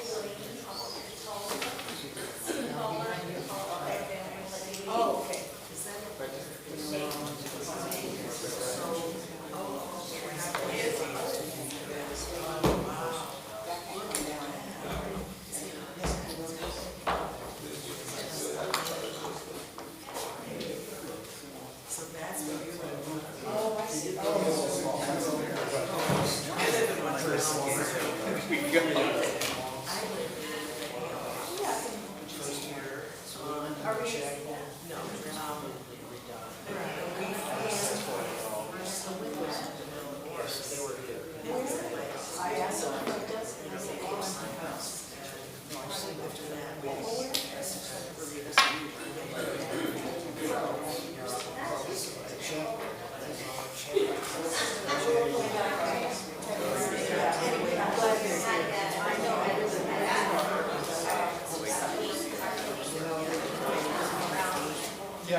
Everything's in plastic sleeves.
here, everyone, is there anyone here who doesn't have one of these handouts?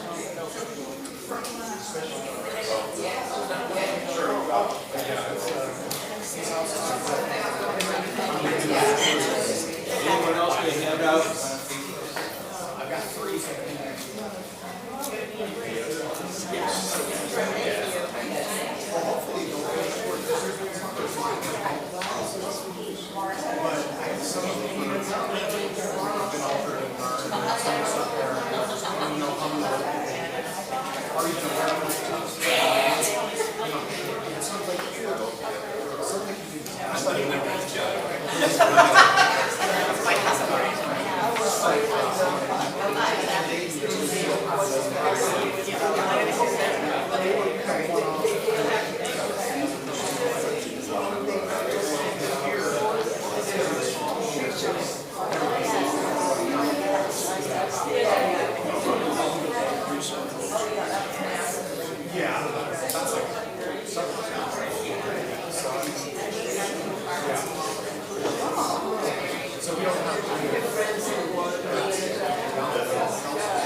He's coming.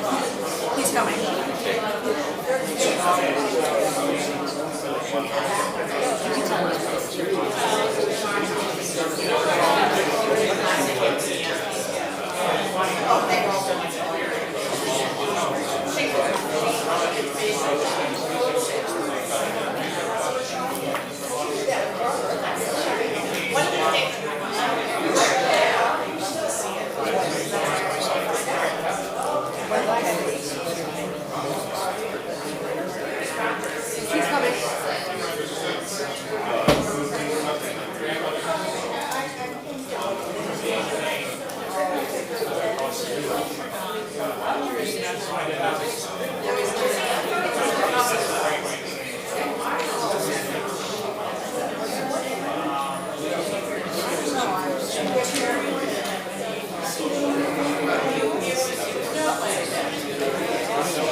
Rabbi Klein.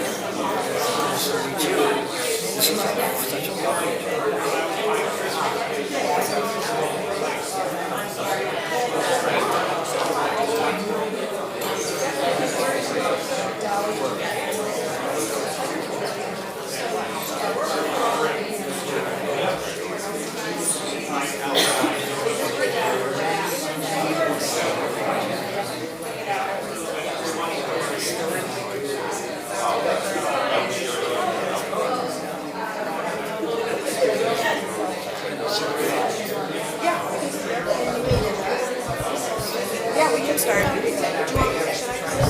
My name is Steve Kish. I'm the Vice President of the Western Reserve Architectural Historians. And on behalf of the WRAH and the Morris family, I want to welcome you all to this very special program celebrating William Morris and his architectural legacy. Today we have this morning two speakers. First, Rabbi Roger Klein of the Temple, who very graciously has opened up this wonderful space for our assembly today. He will share his remembrances of Mr. Morris, who he knew personally. Second, Martina Morris, daughter of William Morris, will delve into her father's architectural body of work. And after this talk, we'll share the information for the itinerary for the afternoon and tomorrow. Anybody did not receive a handout, we have extra handouts over here. You can grab one after the talks. And without further delay, I'll introduce Rabbi Roger Klein.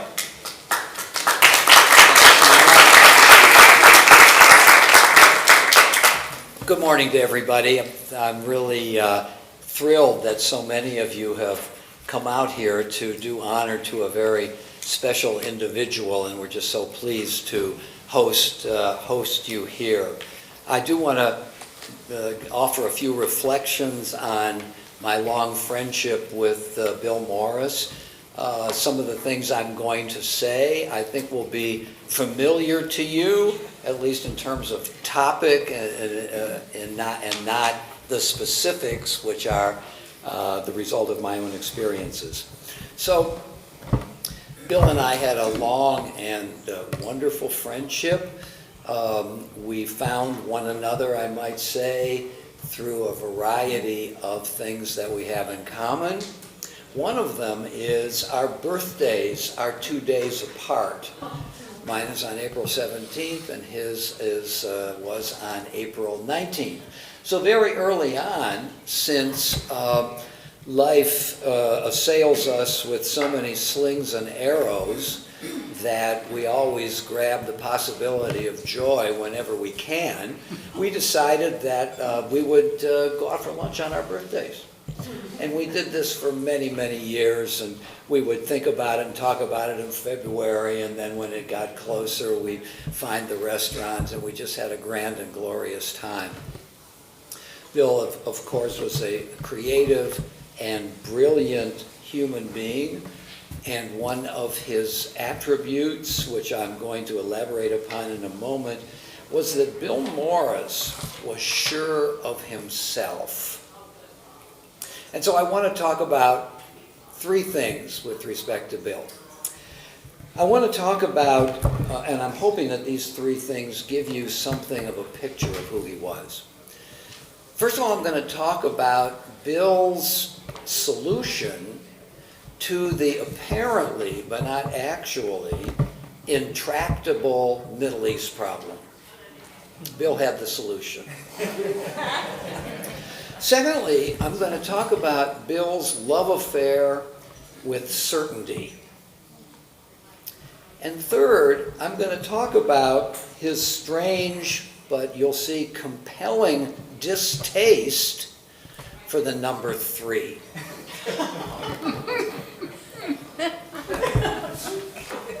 Early on, when Bill and I met for lunch, he said to me that he has the solution to the Middle East problem. And I thought to myself, this is the moment when either I stay or go. And I decided to stay. And here was his solution. What's the main impediment to peace in the Middle East? Water. And I think he's right about this in some significant way. What we need to do is get water to the Middle East, that arid area of the world. And Bill conjectured that we go down to the Antarctica and we cut off a huge piece of ice and we ship it north. And he gave me the itinerary. We go through the Indian Ocean, over to the Arabian Sea, then to the Gulf of Aden, the Red Sea, the Gulf of Aqaba, and land that big piece of ice in the Dead Sea, which will overflow its banks and provide water for the Middle East. I didn't believe that he meant that. But the next time I had lunch with him, he said it again. And again. Because I think he recognized my incredulity about this possibility. But I came to feel that Bill actually thought of this as a solution. And I thought that this not only was a delicious story, but it also evoked two of Bill's great attributes: an originary imagination and boldness. He was willing to go out on the proverbial limb and offer what seemed to him, I'm still not sure whether there was some irony in his solution, but which seemed to him to be the solution to this problem. Second of all, I want to talk about Bill's love affair with certainty. And I want to use an example. Every week, a group of us meet right here in this room to study the Bible, to study Torah. And we've been doing it for many, many years. And Bill was a regular participant in Torah Study. Now, I stand here, the doors behind Amy are open, so I can also see down that long hall that leads to this room. As many of you know, many, many, many years ago, Bill had a stroke, from which he suffered some impairment, and part of it was difficulty walking. Well, I would get here at 5:10 after 9, stand here as the people are gathering, and typically I saw Bill coming down the hall. He was coming down in his usual halting manner, but I never saw it as meandering. Bill was intent on getting here and taking his seat right there, the second seat of the first row. And Bill would put his cane down, and he would turn that chair to face me, and he would settle in. He always brought some orange juice, ready for our conversation. And inevitably, I'm sure you won't be surprised at this, when you're talking about the Bible, you're going to be talking about God. And who is the God of the Bible? Now, those of us who've been raised and studied at modern university, with its interest in science, its interest in reason, a critical look at texts, critical in the sense that we are going to look with method at what these texts mean. But we also bring to our study at the university Western civilization, which has its origin in ancient Greece. And when we look at the ancient Greeks' view of God, they tend to think of it in terms of a set of perfections. God is perfect. We have reason. God has perfect reason. We have foresight. God has perfect foresight. We can be benevolent. God is all benevolent. God is omniscient, omnipotent, omnibenevolent. Because, as Aristotle wanted to point out, God is perfect.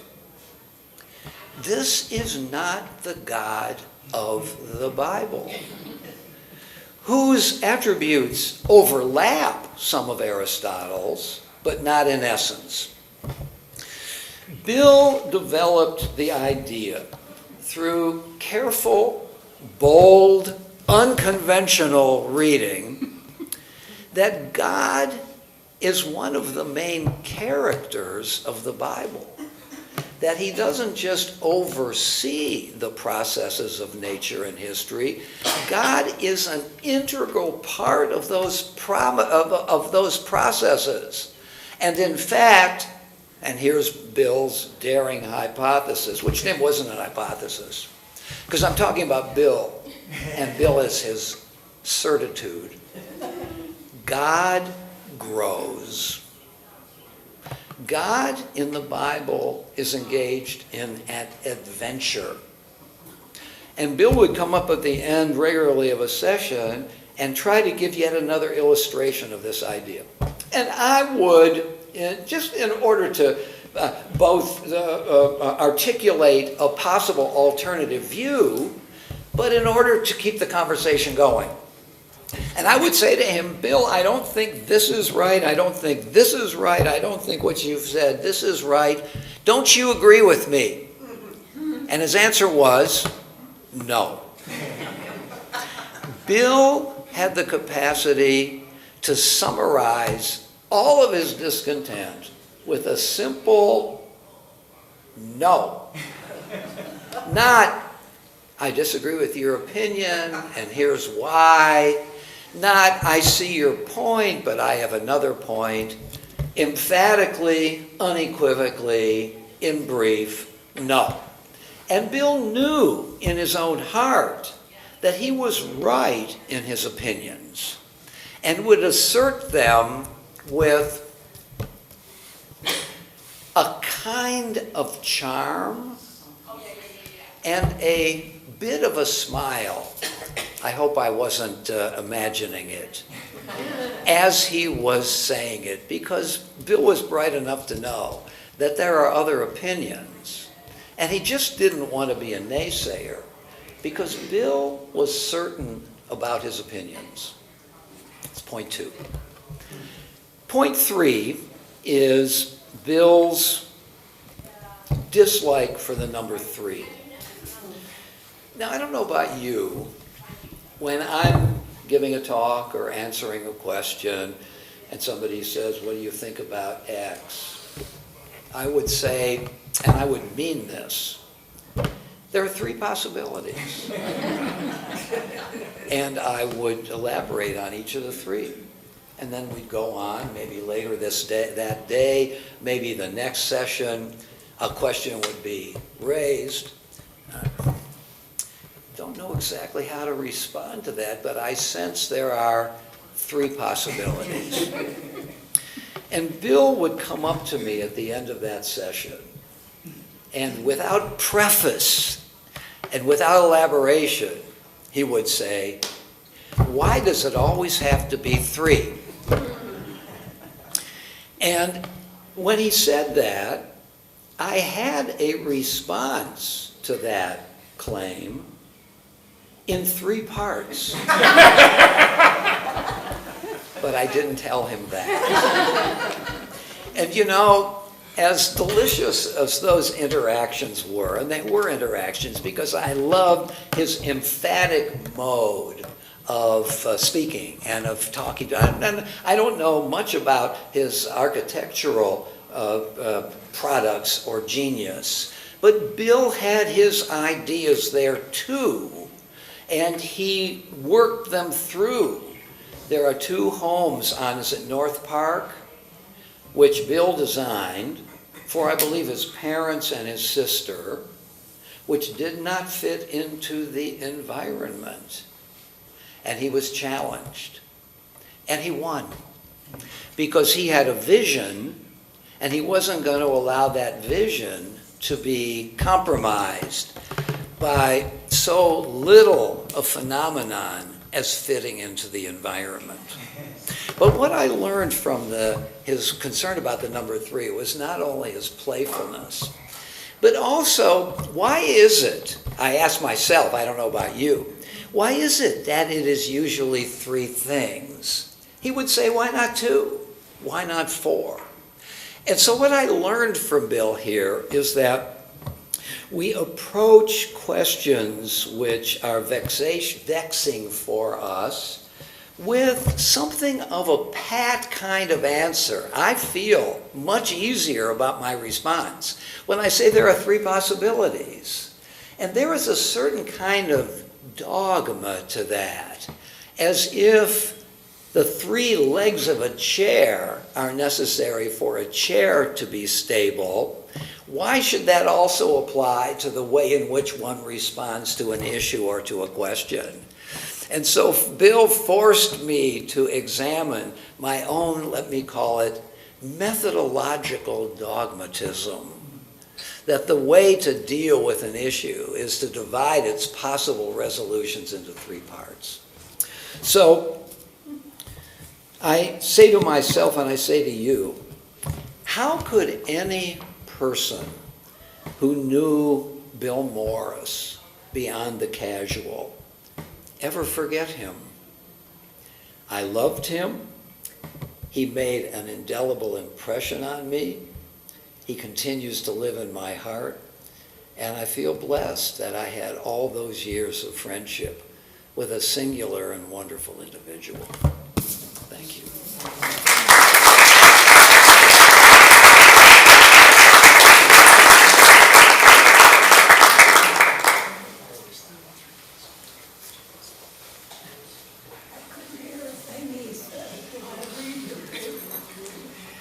So, welcome everyone. My name is Martina Morris. I'm Bill's eldest daughter, and Amy is, where is Amy? There she is. Amy is his youngest daughter, so the two of us are bookends, and we both welcome you to this event. We are so glad to see all of you here. I'm going to correct one thing that Roger said, and that In is... how many parts? Well, I have that too, but that's later. That's the second part. So it wasn't that the houses didn't fit into the environment. Bill's houses always fit into the environment. Yeah, and those of you who live in them are very well aware of that. And you'll see some extraordinary examples of that on this tour. What it didn't fit into was the housing style of the homes next door. That's a very different problem. Okay, I just wanted to correct that. So unfortunately, I'm going to have to stand over here in order to operate the slide projector because, you know, I come from academics, so I do everything with a PowerPoint. Hopefully not a boring one.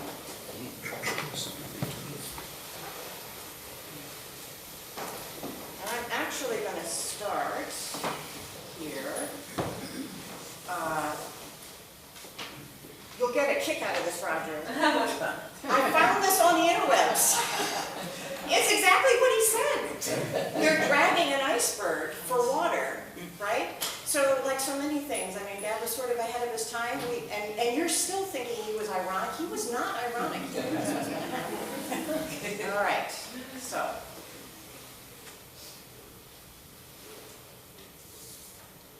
Okay, so what I'm going to do in this talk is I'm just going to give everyone here a bit of an overview of his work, and then a brief discussion of the homes that we'll be seeing on this tour.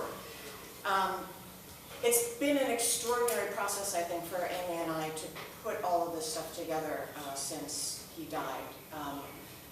He loved his work, and he also loved his family.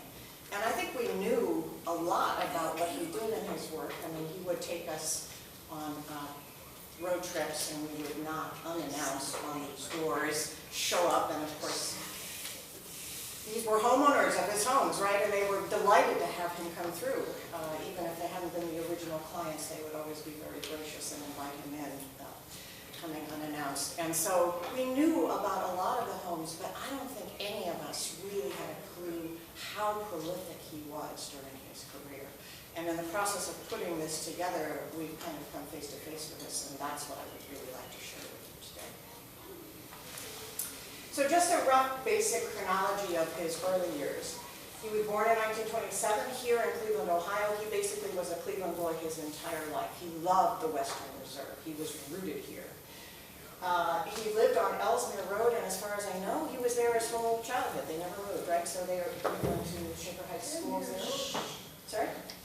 Oh, I'm just trying to read behind. Oh, I'm sorry, yes. Maybe we can move you over a little bit, because I can't move from here. I'm sorry. I'm so sorry. Is that better? Yes, thanks. Great. That's an original homeowner, by the way. So he lived on Ellesmere Road, went to Shaker Heights schools, and in 1937, at 10 years old, he toured Falling Water. And the reason he toured it was because his mother's family came from Uniontown, Pennsylvania, which is, I think, maybe 15 miles away from Falling Water, right? 10 years old, said he became an architect on the spot. He loved that house. And he knew that's what he wanted to do. It was this incredible combination of beauty and practicality. You can live in this space, right? So, at the end of, so it's immediately following high school, so his graduation, he enlists, World War II is going on still, he enlists in the Navy, he goes to the Great Lakes Naval Academy to in Chicago, right? Anybody correct me here? I believe that's where it is. Yeah, to Chicago. Right, exactly. So he spent a year in Chicago there. But the war ended, and so he still ended up on the GI Bill. He went to Auburn College, which is in South Carolina or Georgia? Georgia, thank you. Just for a year, but it was an interesting, eye-opening experience for him, for anybody to go to the South, you know, who had kind of grown up in the eastern suburbs of Cleveland. But he only was there for a year, and then he went on to the Cornell University School of Architecture, where he ultimately got his degree. But before he finished there, the year before he finishes up, he decides to take a wander year to travel around Europe. And the reason he did this, partly because he wanted to see the architecture, but mostly because his parents were there. And they were there because once their kids had fledged, they sold their house on Ellesmere, put all their stuff in storage, and went off to Europe for a year. This is a Jewish couple showing up in Europe in 1950, roughly, you know, in the immediate aftermath of World War II. What the heck were they doing? I wish I could ask, right? They're no longer with us, but now I would love to know, what was it that generated that? And it was, you know, they were gone for a year. And so my grandfather ended up having a conversation, a chance conversation with a guy at a bar in France somewhere. I think it was Paris, but I'm not 100% sure. You remember some of these stories, right? Yeah, I don't remember where it was. Okay. Where in the course of the conversation, they found out my grandfather was a lawyer and he was a businessman. And he got recruited to help rebuild the Fiat Corporation in Italy as part of the Marshall Plan. So instead of going home after this year of wandering, they packed up and moved to Rome for 3 years, which was an extraordinary period for their lives. I mean, I think they saw that as kind of the peak of their experiences. And they did lots of world traveling after that, but that was really a high point. And so Bill took a year off of college, went over there, wandered around on a Vespa from Rome to Finland. He drove that Vespa from Rome to Finland, not alone, he was on the back of it, okay, with a friend who was also an architecture scholar. So he had a wonderful time in Europe, came back, finished up at Cornell, and then, unlike, you know, my whole generation kind of disappeared when we went to college. We did not come back, right? I think everyone in our family, basically, there's no one who stayed here. He came back to Cleveland, and he started, interestingly, he started working on a house for his parents and realized what he had learned in school wasn't really enough. And so he apprenticed himself to a master carpenter, Jim Fonestock, and then worked with him for the next 4 years to build the sense of how do you actually construct something. So he describes it as being a maker, which is interesting. It was an early use of that term. I had never seen anybody do that, but he used that term to describe it. He was as interested in the engineering, which is all about the ice flows, right? You know, so how do you actually make things happen? He designs and builds his first home in 1955 for his parents on Park Boulevard. That's one of the homes in our tour, so we'll get to see it. And then for 3 years, he ends up, after this, working for 2 local architects, both of whom are quite prominent, Bruce Eastman and Associates and John Terrence Kelly. Some people may know him in this group.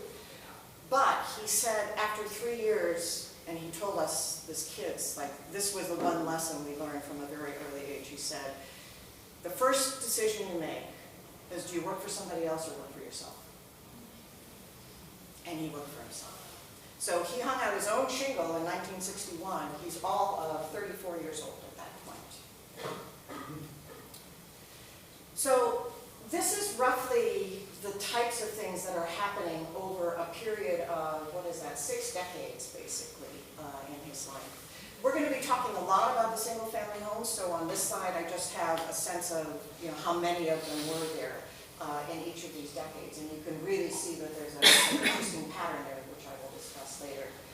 But he also did a number of larger developments. I think most people in this room are probably familiar with Walden. Yeah? Okay, so that's the one that everybody knows. But once Walden actually hit its stride, he began to other smaller developments, slightly more modest developments, where I think the point he was trying to make was you can have a housing development and it doesn't have to be cookie cutter houses, right? And you can make them inexpensive enough for normal people to be able to enjoy that beauty, right? We would have spirited arguments at that point, you know, about whether housing developments were a good thing, and I think this was his answer to it, right, in 3 parts. So, but he's also doing Bratnall High School at this point, and in the 1990s he did a church in the Coventry area called St. Albans. It was both a church, but also then functioned on Friday nights as a temple, and apparently, we found out recently, the draftsman who he was working with at that point and training referred to it as the chumple. Right. He gets numerous awards right from the get-go. So the first award he gets is actually when he's still in college at Cornell. He gets a memorial award for Charles Goodman Sands. But by 1963, keep in mind, 61 is when he hangs up his shingle, right? By 63, he's already got 2 awards. He ended up with 2 homes that were shown in the Cleveland Museum of Art May Show as part of an exhibit for the craftsmen and artists of the Western Reserve. These were the only 2 architectural entries in that exhibit. So that was an award that was joint with the AIA and the Cleveland Museum of Art in 63.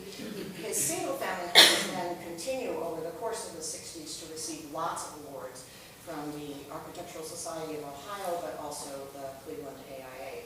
In fact, in 1968, he has 4 buildings that actually get a Design Excellence Award. 4 out of the 20 that they gave earlier were his. By the 1970s, Walden has started up, and a number of awards actually come to him for Walden for design, and the Bratnall High School also wins an award. By the 1980s, the awards that he is beginning to get are for the full body of work that people are seeing. So in 1983, he gets the Cleveland Arts Prize for architecture. In 1985, he designs the Home and Flower Show exhibition house. I'm curious, did anybody in the room go to the 1985 Home and Flower Show? No idea. You don't remember, right? Okay, well, I don't have a picture of it here, but I do have a picture of it. Anyway, they built the house in the Expo Center, which is kind of amazing, right? And then they deconstructed it afterwards, which is kind of sad, right? But that home also then won an award. But you then begin to see he's getting awards for designing accessibility. And I think that became an increasingly important part of his life as he got older, making things accessible to people who might be impaired in some way. And the last award that I'm familiar with is from the Propane Gallery. That's his mechanics coming in. He was an early adopter of household efficiency. He was sold on heat pumps from way back before I even knew what they were. And he was built, the Home and Flower Show house had 12-inch thick walls. He argued that it could be heated by 800-watt light bulbs, the motors that were in things like your refrigerator and your dryer and your washing machine, and the heat put out by your own body. That's what he was aiming for, right? And that was in 1985. Wow. Yeah. So I want to give you a little sense of some of the larger developments before moving on to the single-family homes. Most of you are familiar with Walden, I think. 650 units of those are his, which is a lot. But he also has, and we didn't even know this until we found it on the interwebs, he has a home there, a custom home that was built for the Lerner family. As far as we know, it was the last home that he designed in 2002. The barn, of course, he loved. He didn't do the design work there, but it really spoke to him, the preservationist impulse for the Western Reserve. So, again, these are modest developments, these smaller ones that come from this. Wynwood Hills and Brecksville, you get something that looks like this. Stowe, Ohio, this is a 103-unit condominium complex. Buccaneer Creek in Strongsville, and all of these were fairly modest developments with modest price tags. And then as we went through his files, turns out there are lots of other developments that are described in there, at least a dozen from the 1970s, and then maybe another half dozen from the 80s. So So that's a lot of developments. And meanwhile, he is also putting in proposals for these major developments, especially later on. So one of the first was the Society National Bank building that's in Public Square in Cleveland. They didn't go with his design, but if they had, what you would have right now in Public Square is the Chateau Frontenac from Quebec City. He had just come back from Quebec City, and he was just, he loved the scale and the wonder of the place. And the model that he built for that, I kick myself that we don't have that. That model was extraordinary. But needless to say, the folks, as he put it, Cleveland was a meat and potatoes town, and it was not a proposal that ended up being successful. He also had a wonderful vision for the redevelopment of the Ball Mansion property, and during that time, he actually moved his office into a carriage house on that property. A beautiful old carriage house. The Ball Mansion property did get redeveloped. A lot of that design actually comes from his original ideas, but he was not selected to do that. And then there was the Gateway proposal. That was for a baseball stadium. And for that one, he traveled to New York City and partnered with Emery Roth Architects firm and got some support from Roger Kahn, who wrote The Boys of Summer, and came up with a great stadium idea. That one also didn't come to pass. But I remember I was living in New York at the time, and he came there with my brother, who was working for him as a director, and another kid who was working, it might have been named Ken Diener, I'm not sure. And the way my dad described it was, we came to New York and our hair was on fire. And that was exactly right? It always was on fire when he was coming up with these designs. And he also came up with a Barnes & Noble store for Alaska, which might have then turned into a whole series of stores, and they didn't go for that either. Anyway, so these are the single-family homes, and you can see them now by decade. And in the blue and the green, you see some of the larger developments that he proposed or had done. And you can see there's a huge tail off, right? It's true. In the 1960s, his hair's on fire. I mean, it's just unbelievable. In 1966, he has 5 houses, right? In 1 year, basically. And in many of those years, he's got at least 4. And in the beginning of the 1970s, up to about 1975, the Zingali House, and we're going to see the Zingali House as a part of the tour, he's on course the same blistering pace, right? 11 homes in the first half of the decade, and then poof, crickets, right? So what's happened here? Well, this is what happened. In 1976, he has his first heart attack. It wasn't a serious one in the sense that he fell over. Apparently, I wasn't home, but Amy was around then, and he apparently felt like he had the flu or something, which I guess is a typical symptom, but called his doctor. They took him into the hospital. They found out he had a heart attack. All right, so what's the problem with that? It turns out the problem wasn't so much a physical problem. The problem was financial, because he worked for himself. What does that mean? He doesn't have health insurance coverage from his employer, and not really one for thinking about those kinds of practicalities. He didn't have health insurance at all. And once he had his first heart attack, he couldn't get health insurance. And so that was the beginning of a huge financial problem for him. So there was a huge bill that came from the Cleveland Clinic where he went. They organized to, pay it back over time, but that meant he had no money, basically.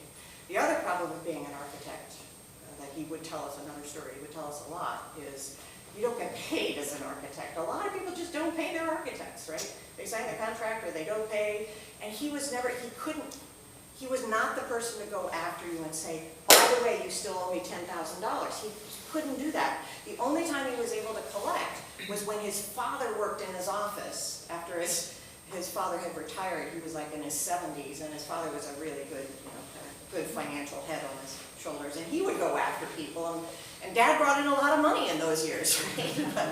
but yeah, so that was really problematic. He then had 2 more heart attacks, again, small ones, not ones that dragged him into the hospital, but the real problem was the stroke in 1982. He had the stroke while he was driving a car. The car was a special car. It was do you remember what the year was on that? 79, I think, a 1979 baby blue Toronado that he had his son bring in from California, drive over from California. He was always big on cars. That car saved his life. It was a monster of a car, right? But he had the stroke in the car and a heart attack at the same time and crashed on the internet. And the car is the only thing that saved his life. So, the stroke left him, as Roger alluded to, partially paralyzed. And that, again, it was his left side that was paralyzed, so he could still draw, right? And his vision is, well, all forms of vision, both what he can see in the world around and what he can imagine, were left intact. But it was very difficult to convince clients of that. So he's kind of walking like this, right? And is that what you want to see in your architect who's going to build your house? So he had a hard time with that. And then in 1986, he has open heart surgery, still no insurance. And at that point, he had to close his office. And so he moved his office into one room in his house on Van Aken Boulevard. He had to let go of all of his staff. And at that point, you can see it becomes extremely difficult for him to get work, to do work. So imagine if you pulled those out, what we would have, right? What we might have. But we are still left with an amazing legacy.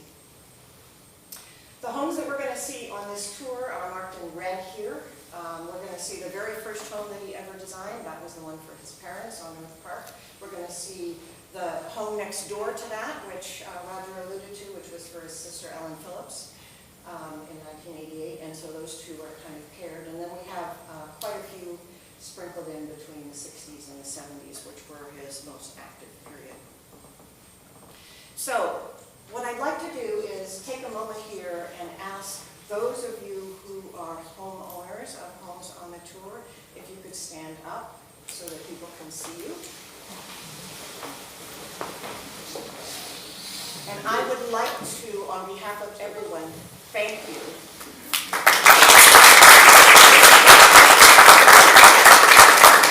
being so generous to invite us into your homes. We've been trying to get this thing off the ground for a little while. COVID was a real problem, and it's taken a long time, I think, for everybody to feel comfortable having this many people in a room, let alone in your own house, right? So thank you very much. The other thing I would like to do is acknowledge there are 6 homeowners here, Bill's Homes, who are not part of the tour, but who have joined the tour. If I could ask you to stand up, and Christine, you're actually one of those. Okay, I stood up. Okay, well, stand up again, stand up again. Okay, so these folks are coming. These folks are coming here. And you look like that too, that's it. Stand up, here we go, okay. We've got folks coming from Dayton, from Painesville, from Akron. Yeah, exactly. Right, Bath, okay. Well, it's close enough to Akron. I found it on the GPS, right? But it's really wonderful to have you all here to join us for this. The rest of this group is from Bill's family, and I think those of you guys want to stand up? There are going to be a few more. Yes, that's you, Grant. Come on, Grant. Yes, Amy.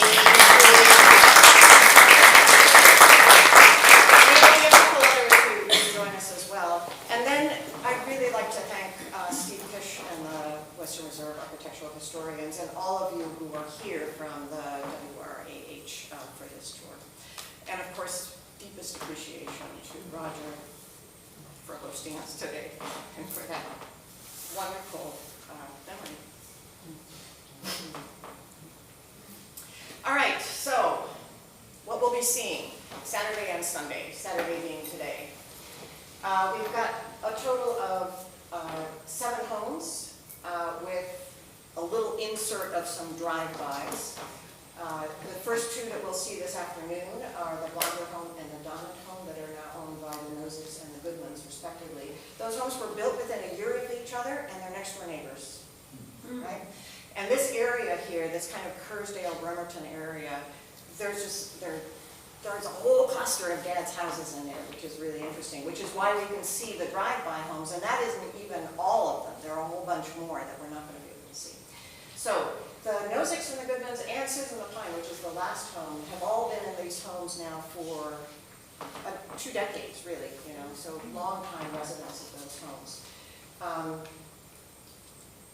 On Sunday afternoon, we will start in Moreland Hills with the Alvers home and the Driscoll home. And here is one of the few places where we're going to have half the group go to one home, half the group go to the other home, and then you have to drive to the other home to switch because it's a large group.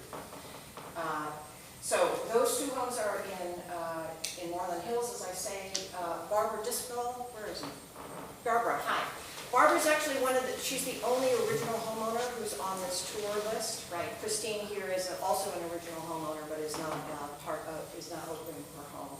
Plus, we wouldn't want to drive all the way down. Okay, at least not this time. And then we end the tour, then we drive back, and you'll see there's extra time, basically. It's an hour and a half between those, the second home and the third home. We're going to drive back to Cleveland Heights for the last 2 homes on the tour. Those are Ellen Phillips's home and Eleanor Morris's home, Eleanor and Robert Morris's home. So that's what the tour looks like.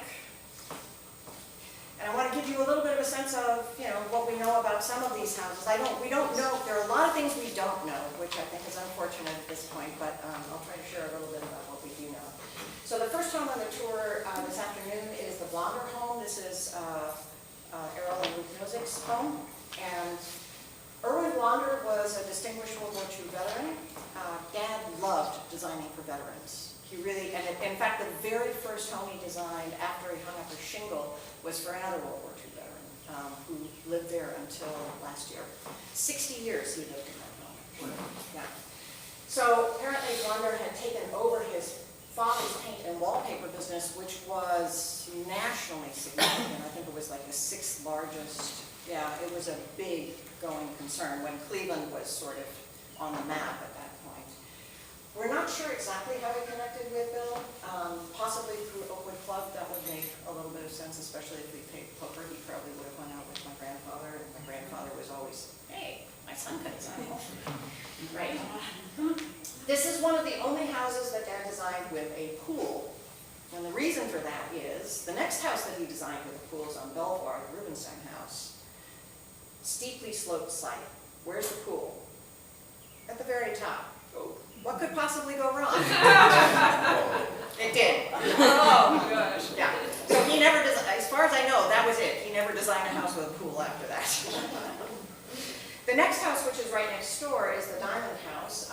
The interesting thing about the Diamond House, it doesn't have a pool, but it's strung out, it straddles a creek, right?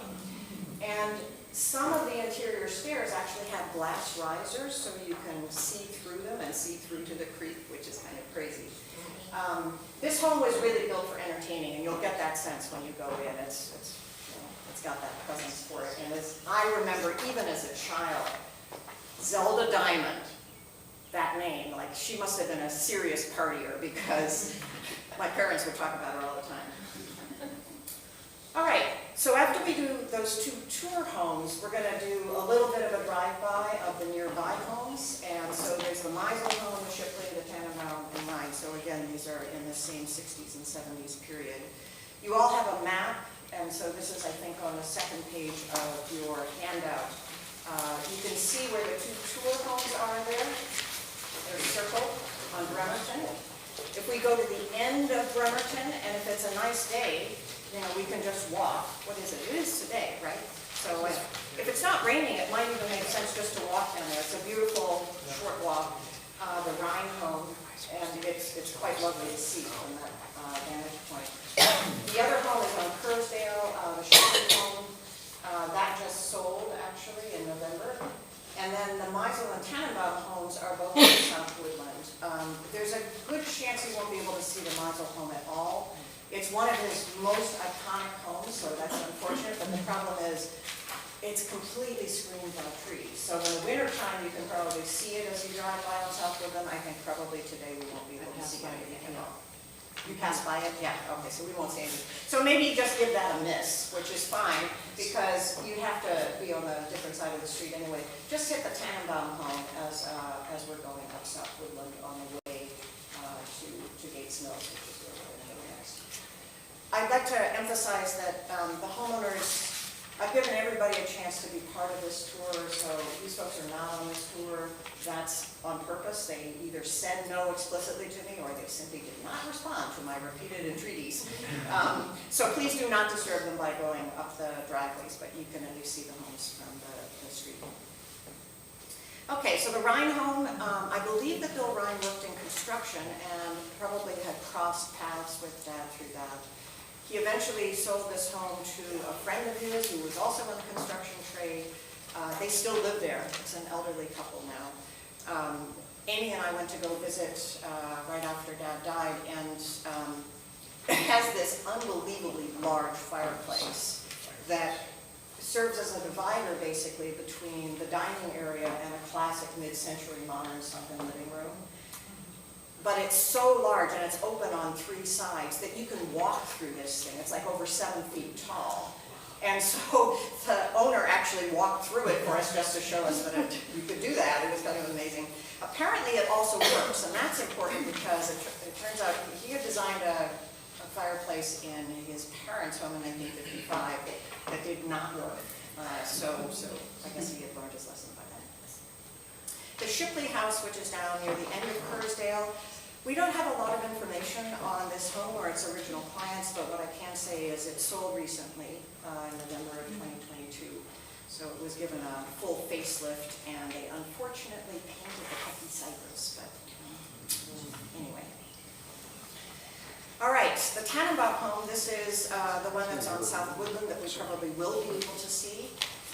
This was interesting. Apparently, Tannenbaum hired our dad for the design only. Usually our dad would also serve as the general contractor for the whole project, right? And that's part of the way he would make his money. Tannenbaum wasn't having any of that. It's like, no, I want my own general contractor, thank you, separately. And he brought him in to build the home. Current owners here actually still have the original business sign that my dad put up when he was for construction, so that was a nice little piece of history to see. And the Meisel home, which is the one that I think you will not be able to see, is probably one of his most iconic designs. It was the first home to win an award from the Architect Society of Ohio, and it really kind of put him on the map. Stanley Meisel was his friend from junior high school. My dad always used his contacts that way. Oh, I went to high school with her. He went to high school with everybody, as far as you can tell. It's been featured in 2 books and several articles. I would really recommend, if you can, reading the book by Nina and James Gibbons. The beauty of the presentation in her book, as opposed to the other, which is Richard Campman's Ohio Architectural Portrait, is she includes these long, wonderful interviews with the architects. So there's some beautiful stuff that my dad remembers about the development of this home. In particular, one of the things was his first design. Actually, they took it to the planning board, and the planning board said, nope. Just like he might have said, right?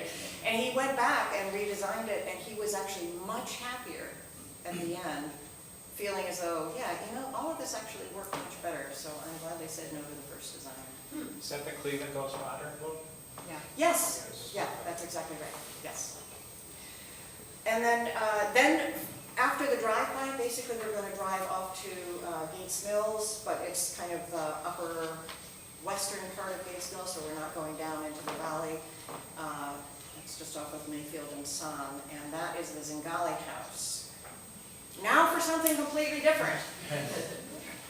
I gotta say, when we went to go visit this house the first time, I realized I had no idea how much my dad had done and how much he loved to play with design. Most of the houses that we knew of his were like those iconic ones. They all had this very modernist feel. Nothing like this. This has a modernist feel inside, but the outside still feels kind of like a Spanish or an Italian villa. It's got a, kind of an enclosed courtyard with a big fountain. And it turns out the Zingalis were also kind of larger than life people, I understand, here in the Cleveland scene. I don't know if anybody remembers them. Mary Jo Zingali is still alive. She'll actually be there at the house, which will be fun to have to hear her. But this was really also designed for entertaining, and you can clearly see that. And both the Zingalis and the current owners entertain with gusto and abandon, as I understand it. Works for a crowd. Yes, it does work for a crowd. The parking doesn't, and I think that's going to be a little odd. We're going to have to see how we manage the parking. Well, I could say if you have any issues with walking or need to be close, probably 6 cars could easily be in the driveway right up by the house. Okay. And that's just fine. Okay. So I think part of what was going on here is my understanding is the Zingalis also owned a very large estate in Tuscany, like hundreds of acres type estate. I think they still do. Right. I saw that it's for sale. It is for sale. Mary Jo would just love if we would advertise it right now. Yes. Yeah. But I think that's part of what they were trying to construct here. It works very differently in this environment somehow, but still an extraordinary home. So that's Saturday. Sunday, we start off the day with another one of what I would think of as the most iconic of our dad's homes, the Albers residence. This also won an award from the Architects Society of Ohio. This was featured in Richard Campman's book. The setting of this home is just extraordinary, as is its relationship to the natural environment. And that's why I so took issue with your use of the word environment. Dad loved the environment in which he sited his homes. And perhaps more than any other, except for possibly the Hale home, I would say this one really captures his love of the Western Reserve and the environment of the Western Reserve and his efforts to honor it as a living space. Then we move on from that Moreland Hills home to another home in the Moreland Hills in a slightly different kind of environment, Barb Driscoll's home. Where's Barb? Oh, there you are. I keep forgetting what you are.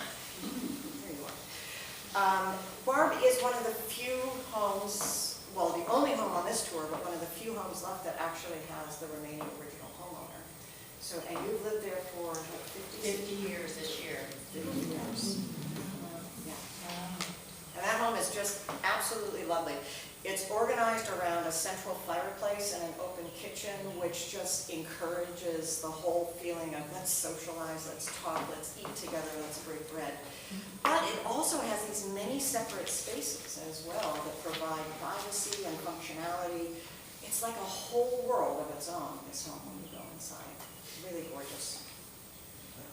So then we move from there to Cleveland Heights for the last 2 homes in the tour. The first one is the home he designed for his sister, Ellen, and this was actually on the extra lot that belonged to their parents' home, so right next door to where his mother was living at the time. His father had already passed away. Eleanor was in her late 80s at the time, so this is kind of a reverse mother-in-law. I'll build a house for your daughter over here so she can take care of you and watch over you. There was a walkway between the 2 homes, often used by the mother and daughter. I don't believe that walkway exists anymore, is that right?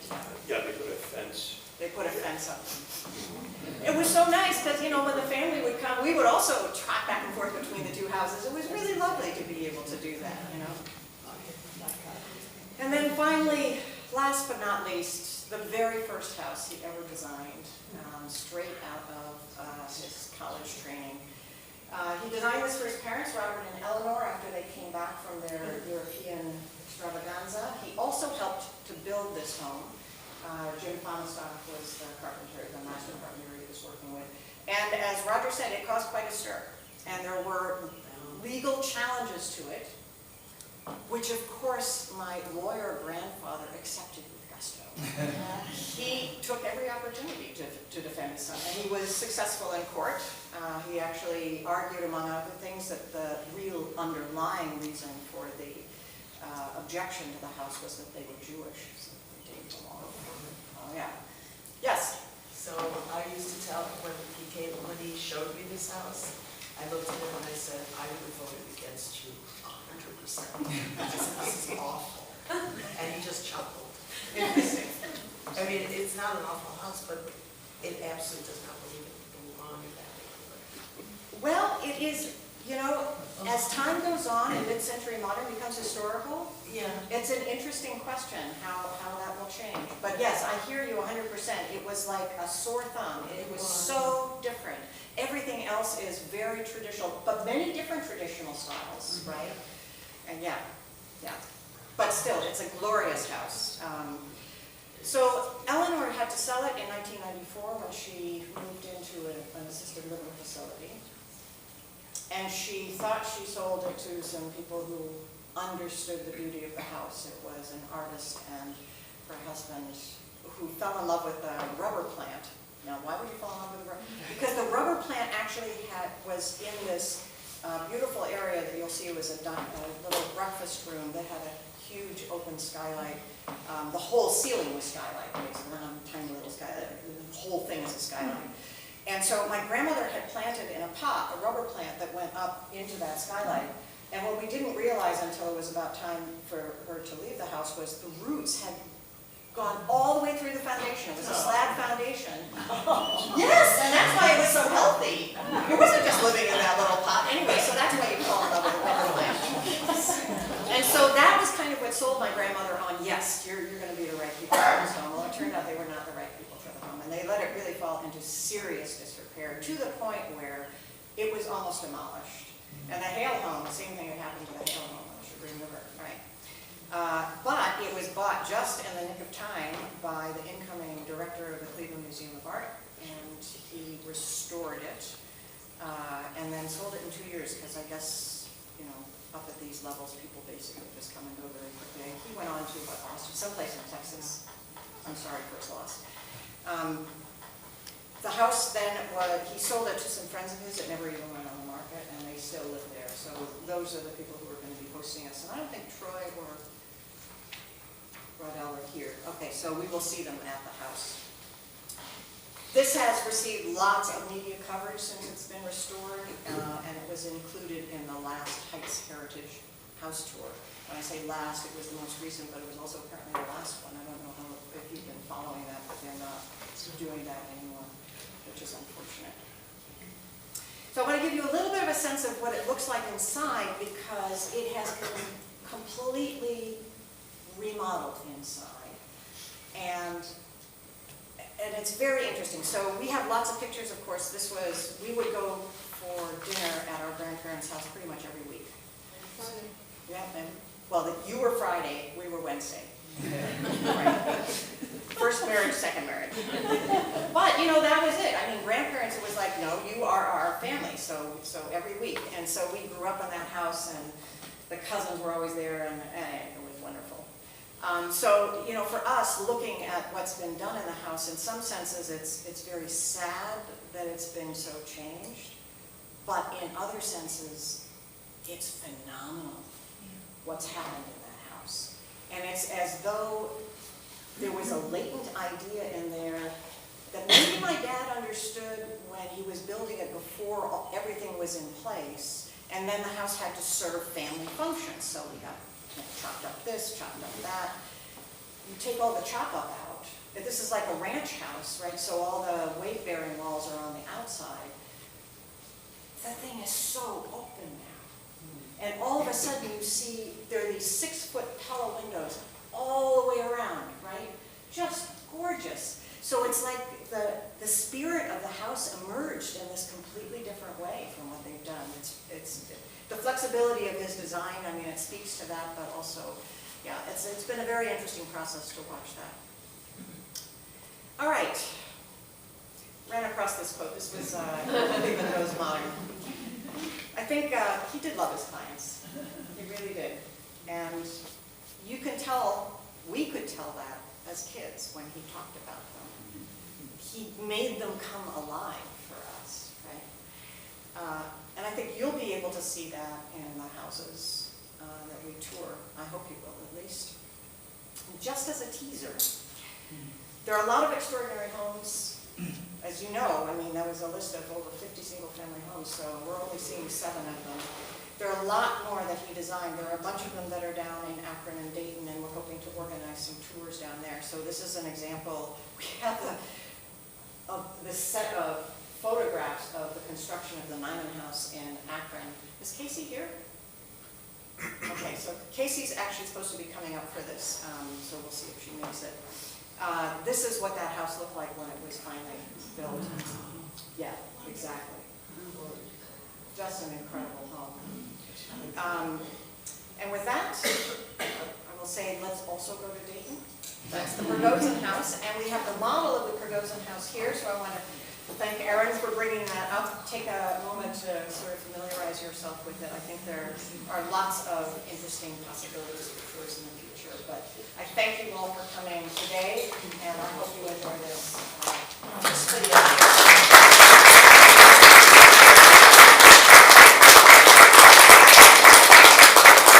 Before everyone departs, we just want to go over some logistics. We tried to give you parking tips, but ultimately pay attention to the fire hydrants, the driveways, and the posted signs. We don't want to inconvenience homeowners. There are 4 libraries listed, public libraries with restrooms, so as much as possible we want to leave their houses be the way they are. We do have a sizable group.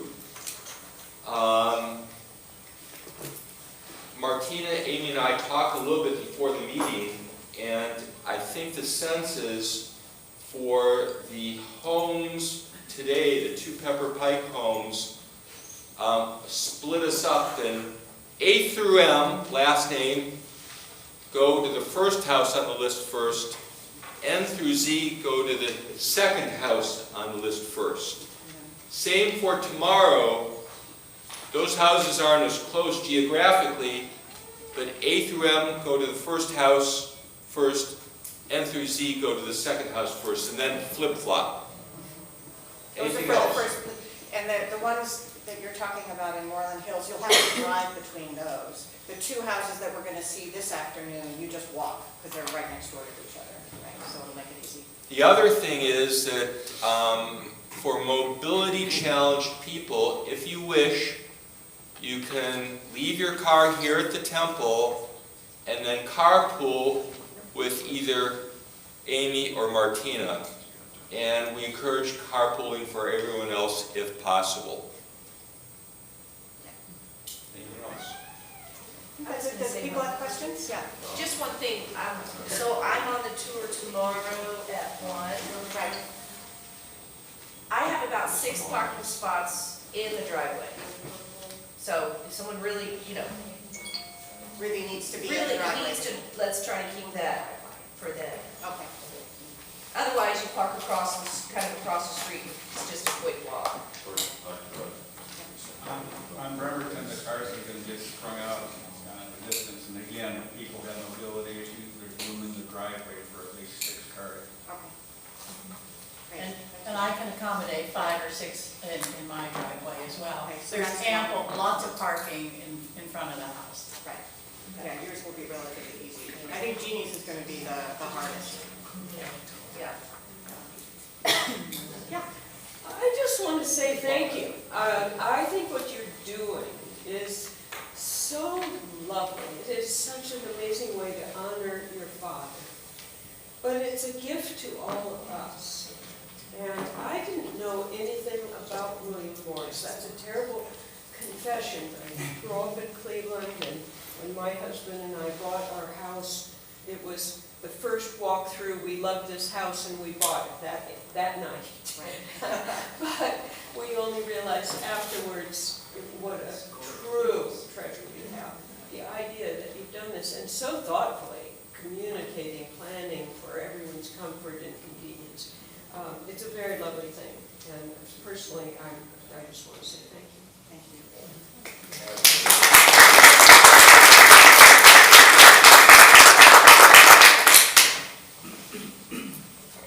Okay, without further ado, we shall break, and we will meet at the first house at 1:30. Yes, 1:30.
So I wanted to get our own to come as well. So there's a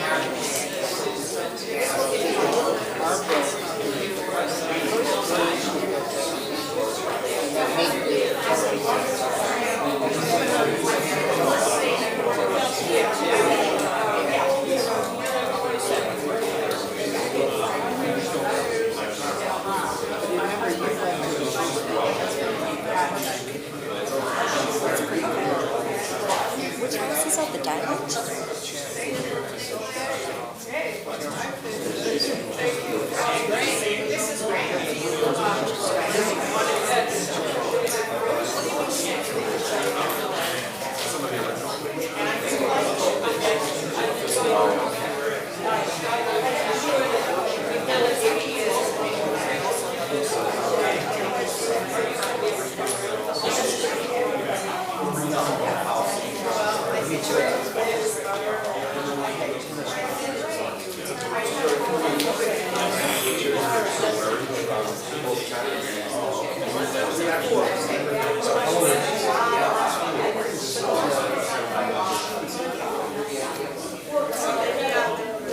There are pictures too.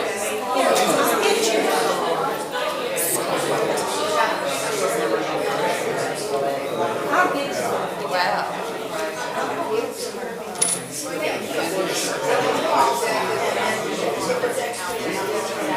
Are you the third or fourth? Yeah. This is like this. Do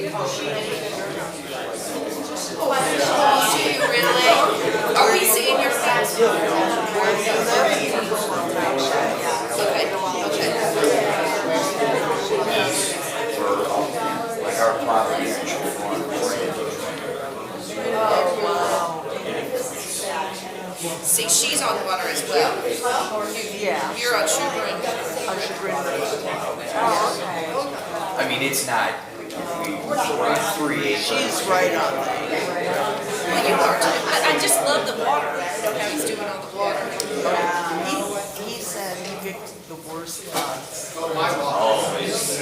Yeah. Is it like it's still like all these levels? Oh, yeah. Yeah, it's a 5-tier house. Wow. And I can run, Yeah. I can run 2 streets plus. So all the houses in front of me are very similar. Everything behind me, I'm just sort of stupid out there. But on the front, you're like,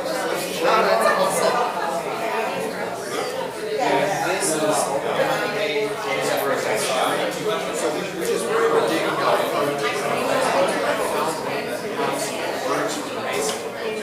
very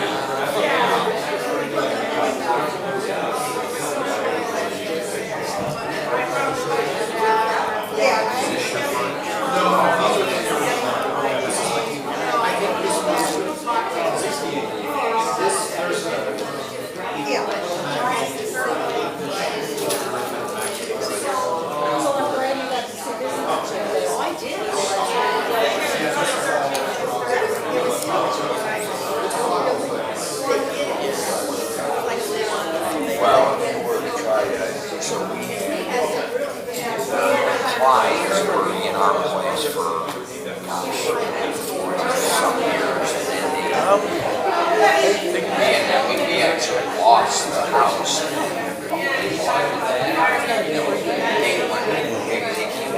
It did. Yeah. I think it's his house. Yeah. They just let certain things go.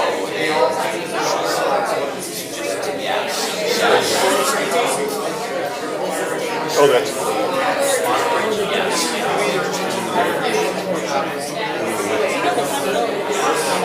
Yeah. Well, I think the home is inspiration. Because that's like me. You own which? The 1980.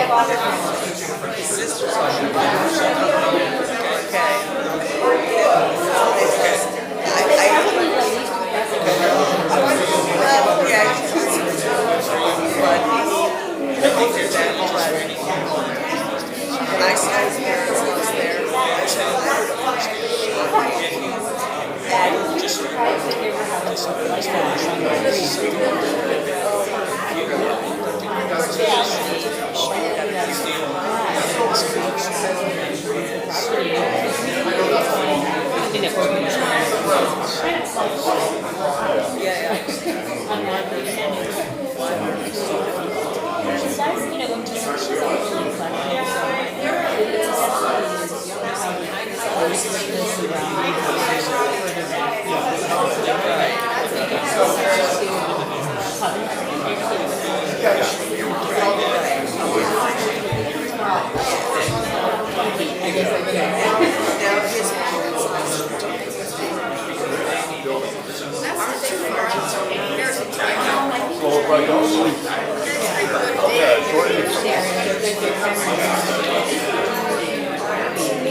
I guess he never knocked on our door.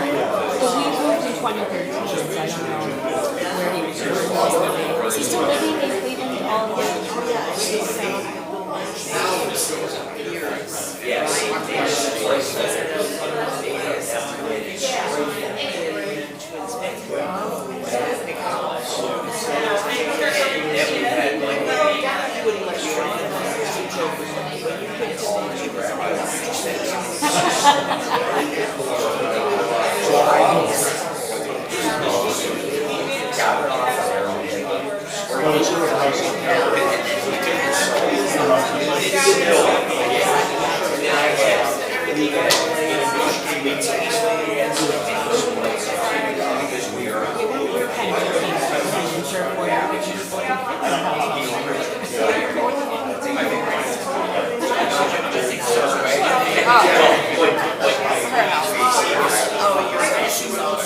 They all are. They all are. Yeah, I definitely.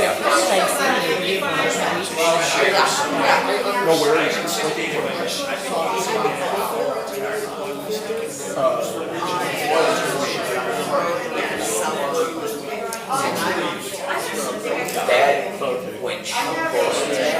Everything. So in the winter, walk, you can see barely see your house. That's what I love about our property. You know, it's surrounded by nature. Yeah, are we seeing yours? Yeah, ours is really the, I think it's the small, maybe not technically the smallest. It's so funny, they live next door to us, and I always assumed our house was built for I never realized their house was built for 50 years. Oh, wow. They kind of look similar, you know, the only two houses that look like that on that street, so. Yeah, the one that he built, I could see that he built it for his sisters a little more even traditional and kind of, it's less dramatic than trying to sell. Yeah. There's a little bit more hidden too. Yeah. We fell in love with it just because it's exposed to nature. It's all been noticed that was information.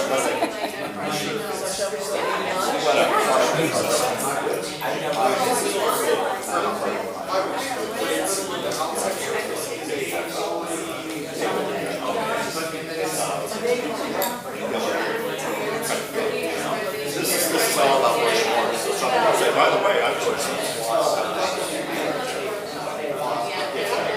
something that will come just trusted, I feel. So that's my first. I don't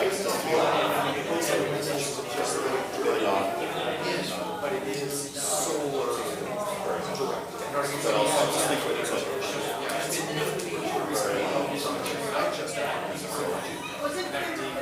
This is kind of we're in college and okay, so here's my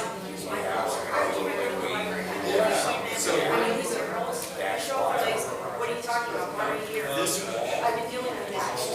So we actually just replaced this. Yeah. So how to work out. So it's basically helping you. What do you do? Get your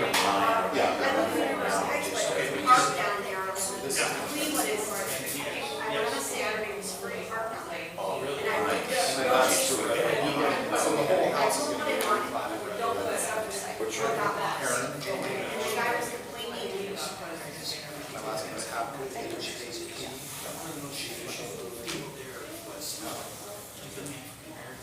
All right, listen,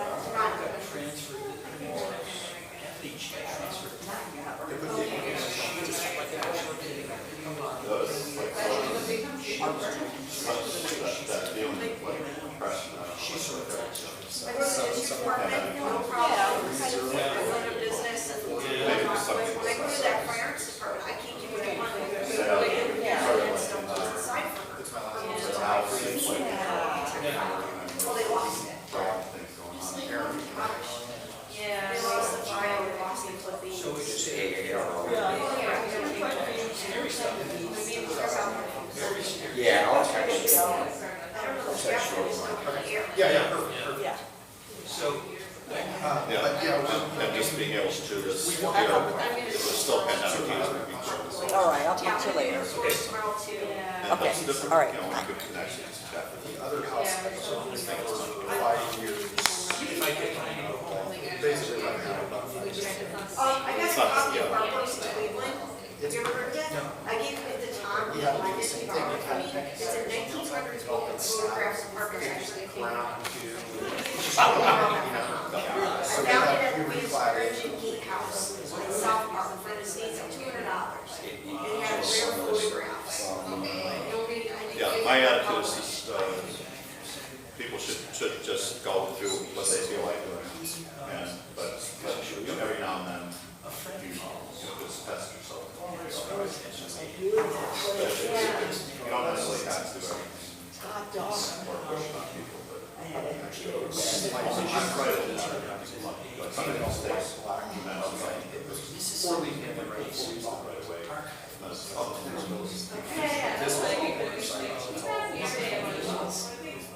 This deck exists, this deck it's not attached to the ground, it's completely mounted up. Just give it a this house is scale plus. It's interesting. And so this is a different design. Yeah. This I'm telling you, it's gonna be presented to the Walker Weeks Family Reunion. My mechanic is. Oh, yeah, yeah. It's like a tree house. Yeah, for weeks. This is.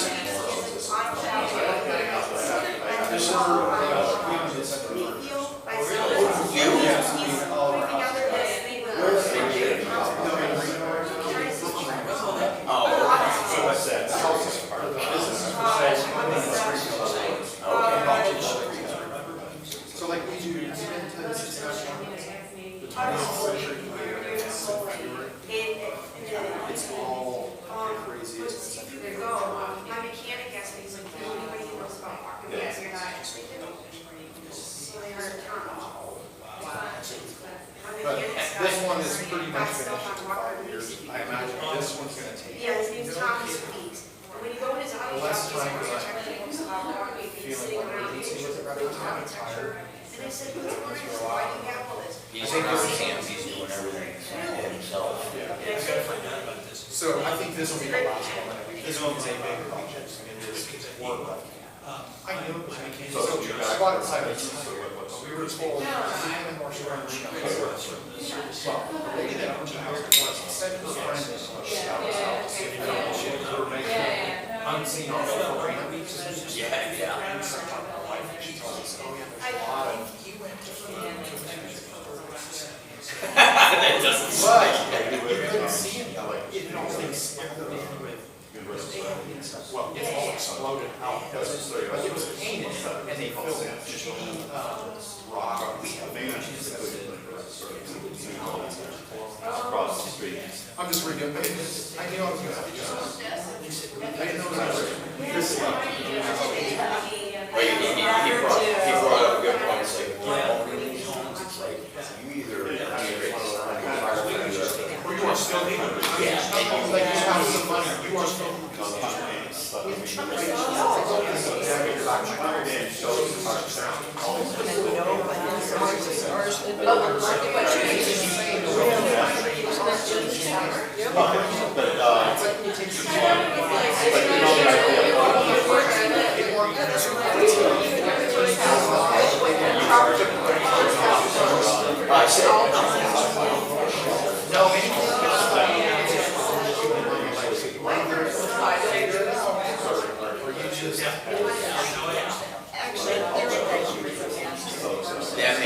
That brought it all together, and they dove in and said, I will understand.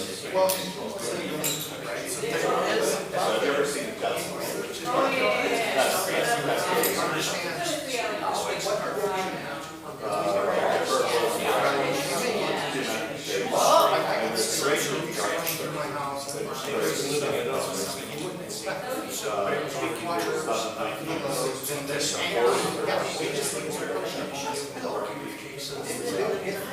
right now.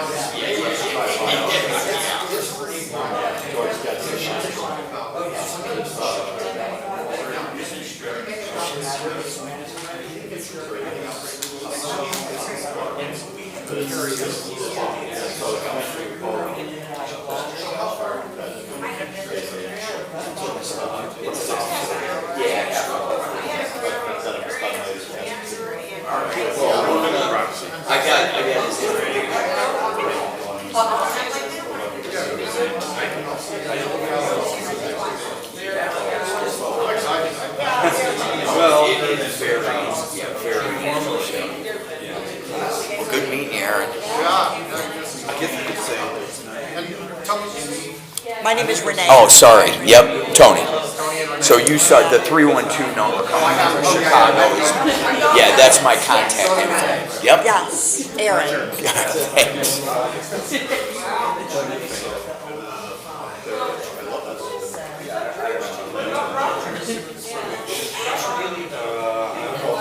Because it's sort of different.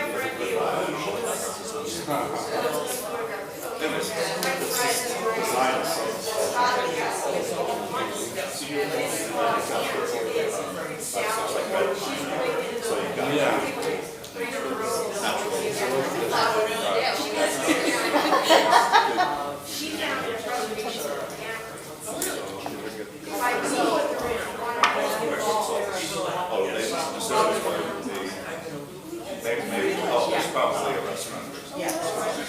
So that's, yeah, it's wondering. different than our making. Not pre-measured. Okay. Not their parts. Yeah, I don't know. Might be. How many times?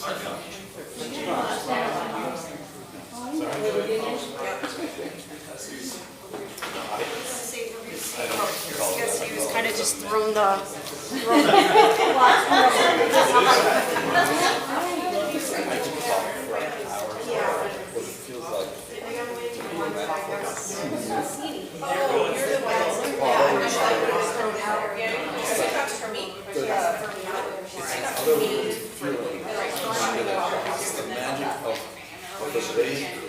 And you got that story. I'll make sure you say that when you're coming tomorrow. And like literally the sound of the dining room door just closing. I just didn't know. So I should tell that story. Makes part of this one sort of. So I'm glad So I'll tell that story. Oh. That's like, that was pretty nice. That's the only, that would have been more magical if it were for my mother. Because she told me this design back constantly. It's probably irritating for him.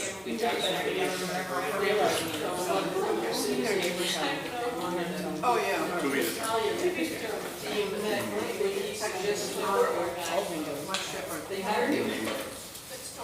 Thank you.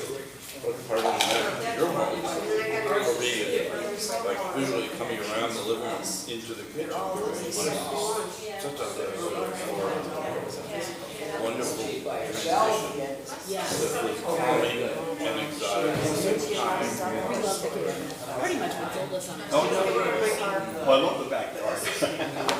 That's the first thing I saw. It's like, how's the kitchen? Like I'm stuck in the back. I'm showing you an example of what I do if you want to see what my portfolio is.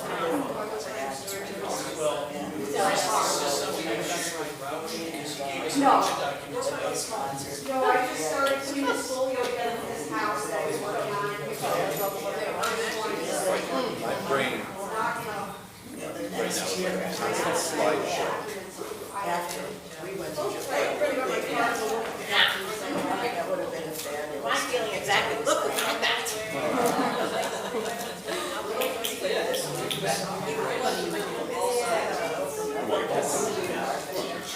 Well, at this point, I'm retired.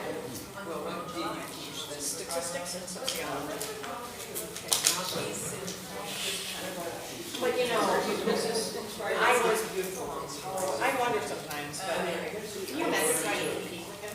Which inevitably you would do if you were a child, because my brother just taught me a little bit. I live in Brooklyn. And it's okay.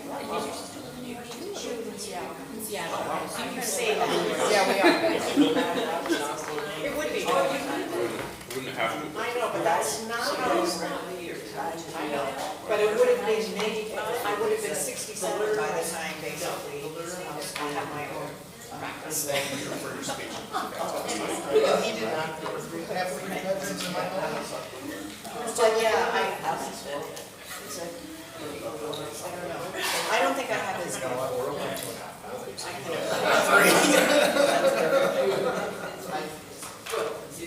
This is my son here.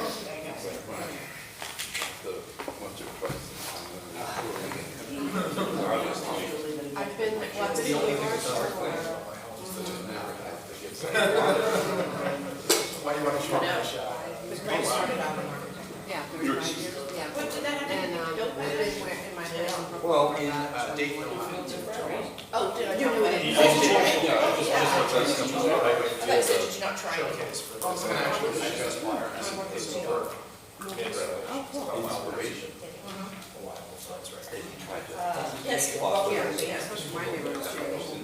I just got back from band. Which, Carol Gardens in Canada. Oh, it was beautiful. It snowed. more of my. And it was like so hot. I have a girl, and she never walked about that. You drew 100 Because Seattle has a very large and wonderful house. Then probably sold it. Look at that. It was almost like a flip. I don't think she really figured out to do that. Changed and she decided.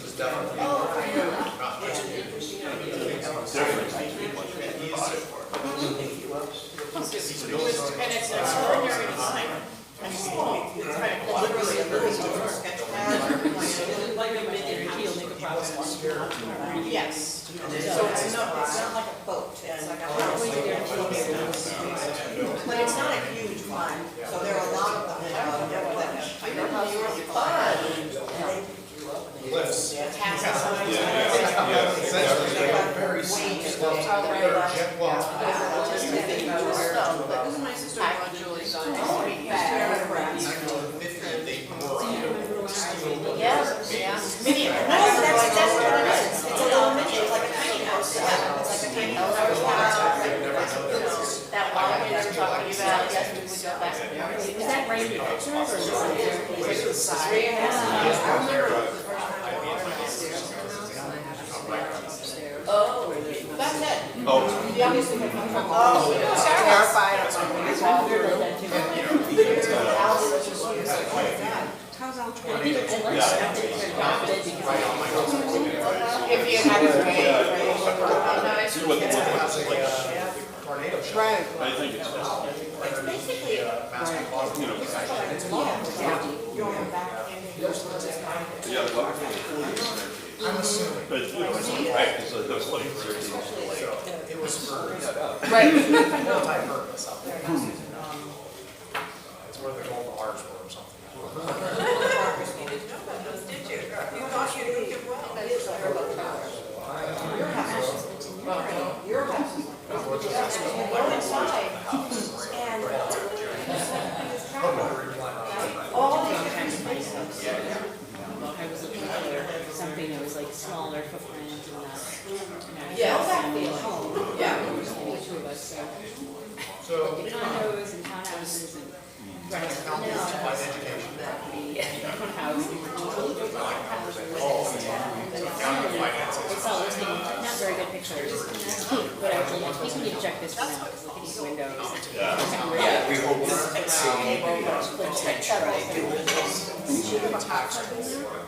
I think there's like. Was there previous homeowners may have taken it out? So this was Previous homeowners did not got in the generation. I think it does. I suspect it does. But it's right on The bathroom, that's it. On the first floor. Me, she might have had.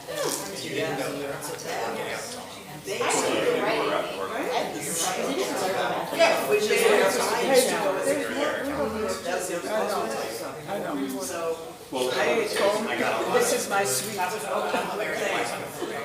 But you said he saw it. This was. Indoor. I realized. That's how he got it. Wow, I didn't realize it was in the process of being built. Because now I just. Yeah. No, but this is what I love. We're going way back. Yes, I'm sure.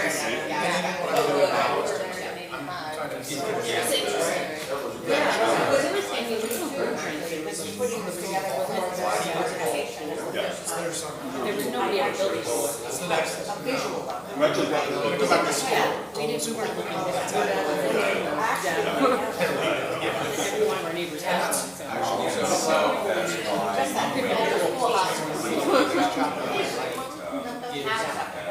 no, it's not a shiny, which is.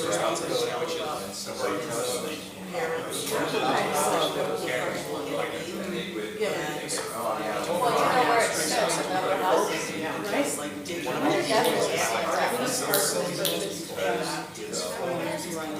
I haven't really seen it. But then you got lots of stories. All of the outside. Yeah. So I wonder if that was part of Berlin. He would just call her out. They had all of that.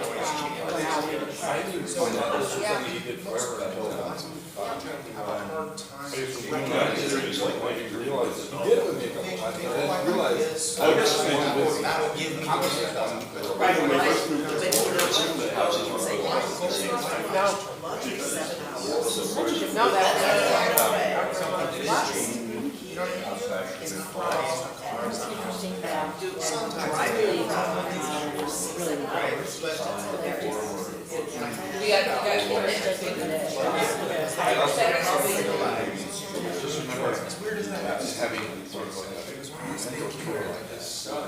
You can only hear it breathing. It's like meditation. You can only hear it breathing. You relax.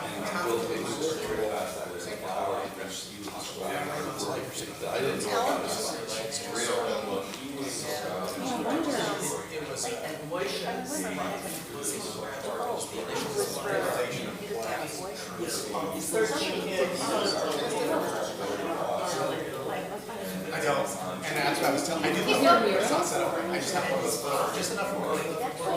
But it's not set up right now, because I'm so busy renovating this house right now. I have two houses, one's at the other house, and I'm not there, so.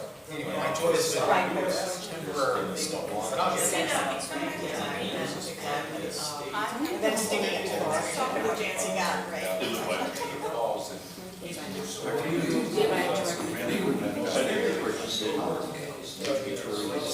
Hopefully for the restaurant. Oh, that's a good one. Yeah, I don't know. I mean, until the restaurant goes, or the hunger pains, or, something's gonna drag you.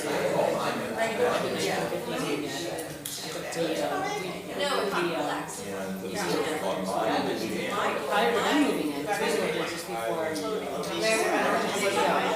They had kind of bought the house and started the renovations. They could live in it. I don't know if they could live in it. Yeah, exactly. When we're looking at purchase our house, Trying to figure out what's happening. Kind of was in various states of disarray. Like probably the museum director. There was this okay, this is something good.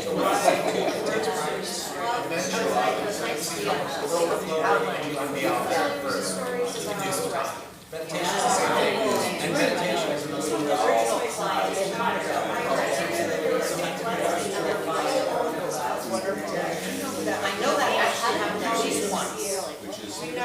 So obviously, I knew, and I've heard the story from two different people. Did he ever tell you about is it Rabbi?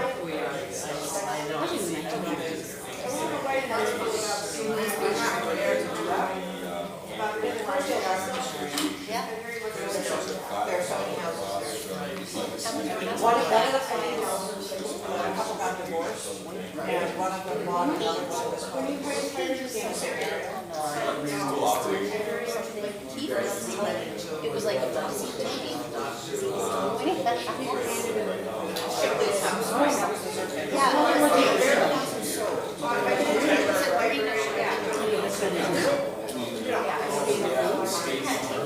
You want all those houses, I know, yes. Another color. That was real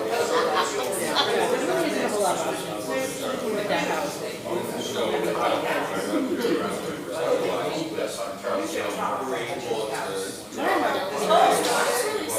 Slightly different color. Right.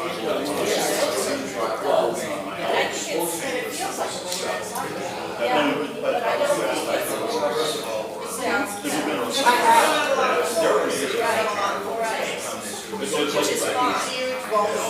Yeah, I love it. Yeah. It's vibrant. I think it's 28. Oh, no. Is it, I think it's Bardell who's got the artistic facility.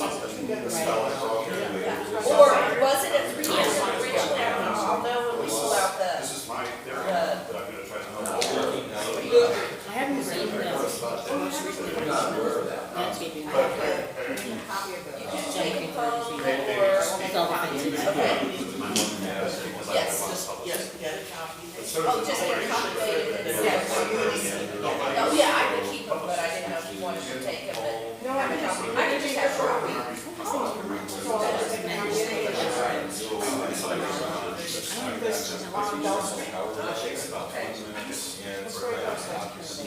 stayed at our house. Wanted to, yeah. But I just may not. I think, you know, we need,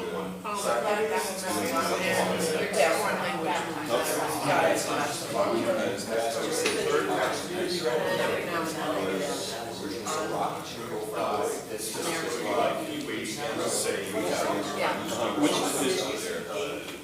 oh, yeah. I mean, they recommend some free ones, so I also, it was two people that I know a lot of them. Because they offer their list. Another friend, and I knew that he was like, extra time. Yeah. Oh, but I'm not finished here, so you know, I'm. Oh, yeah, that's right. Yeah, that's true. Pushing it out. The editors are bringing it to me.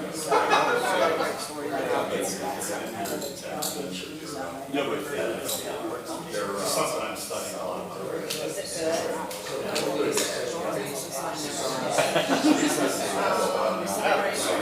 It also Yeah. There's some of Every the movie. Yeah. a lot of it's you know, of course, that's it. He's been lucky. Oh, yeah, it's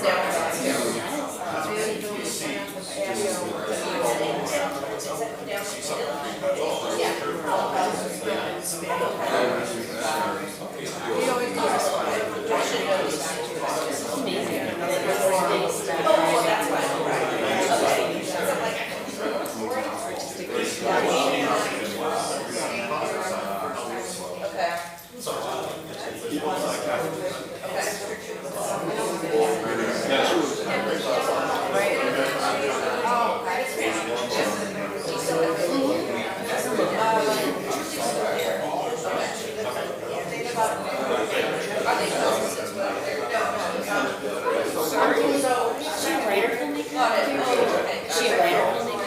I'm so sorry, I didn't know you were there, I understand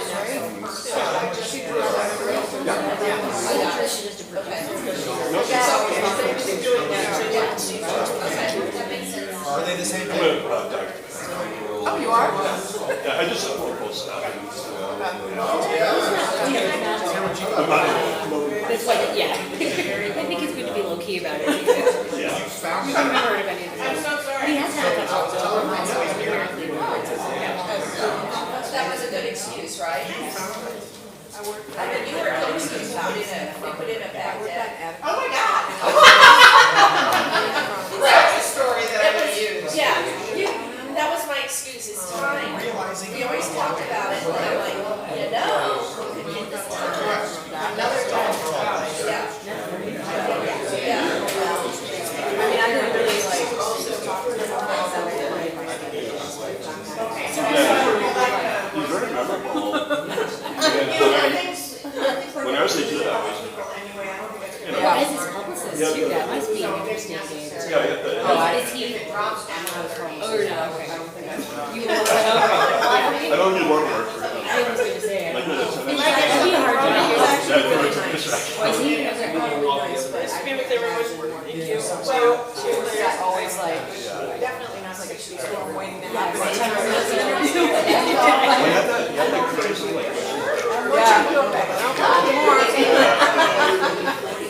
Oh, yeah. Oh, yeah, he was. Nicely done. Was this like a 60s picture? Yes. I bet it's.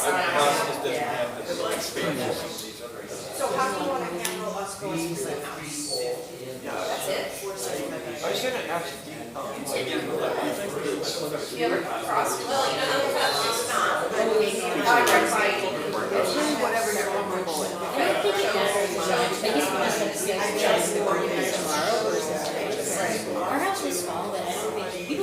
a level. I didn't know you were, I didn't, again, just let me know if you're ready to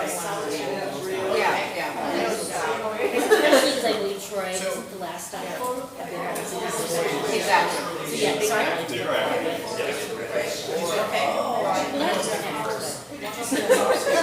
We know how they entertain, so we're not gonna bother to try to convene. You do that?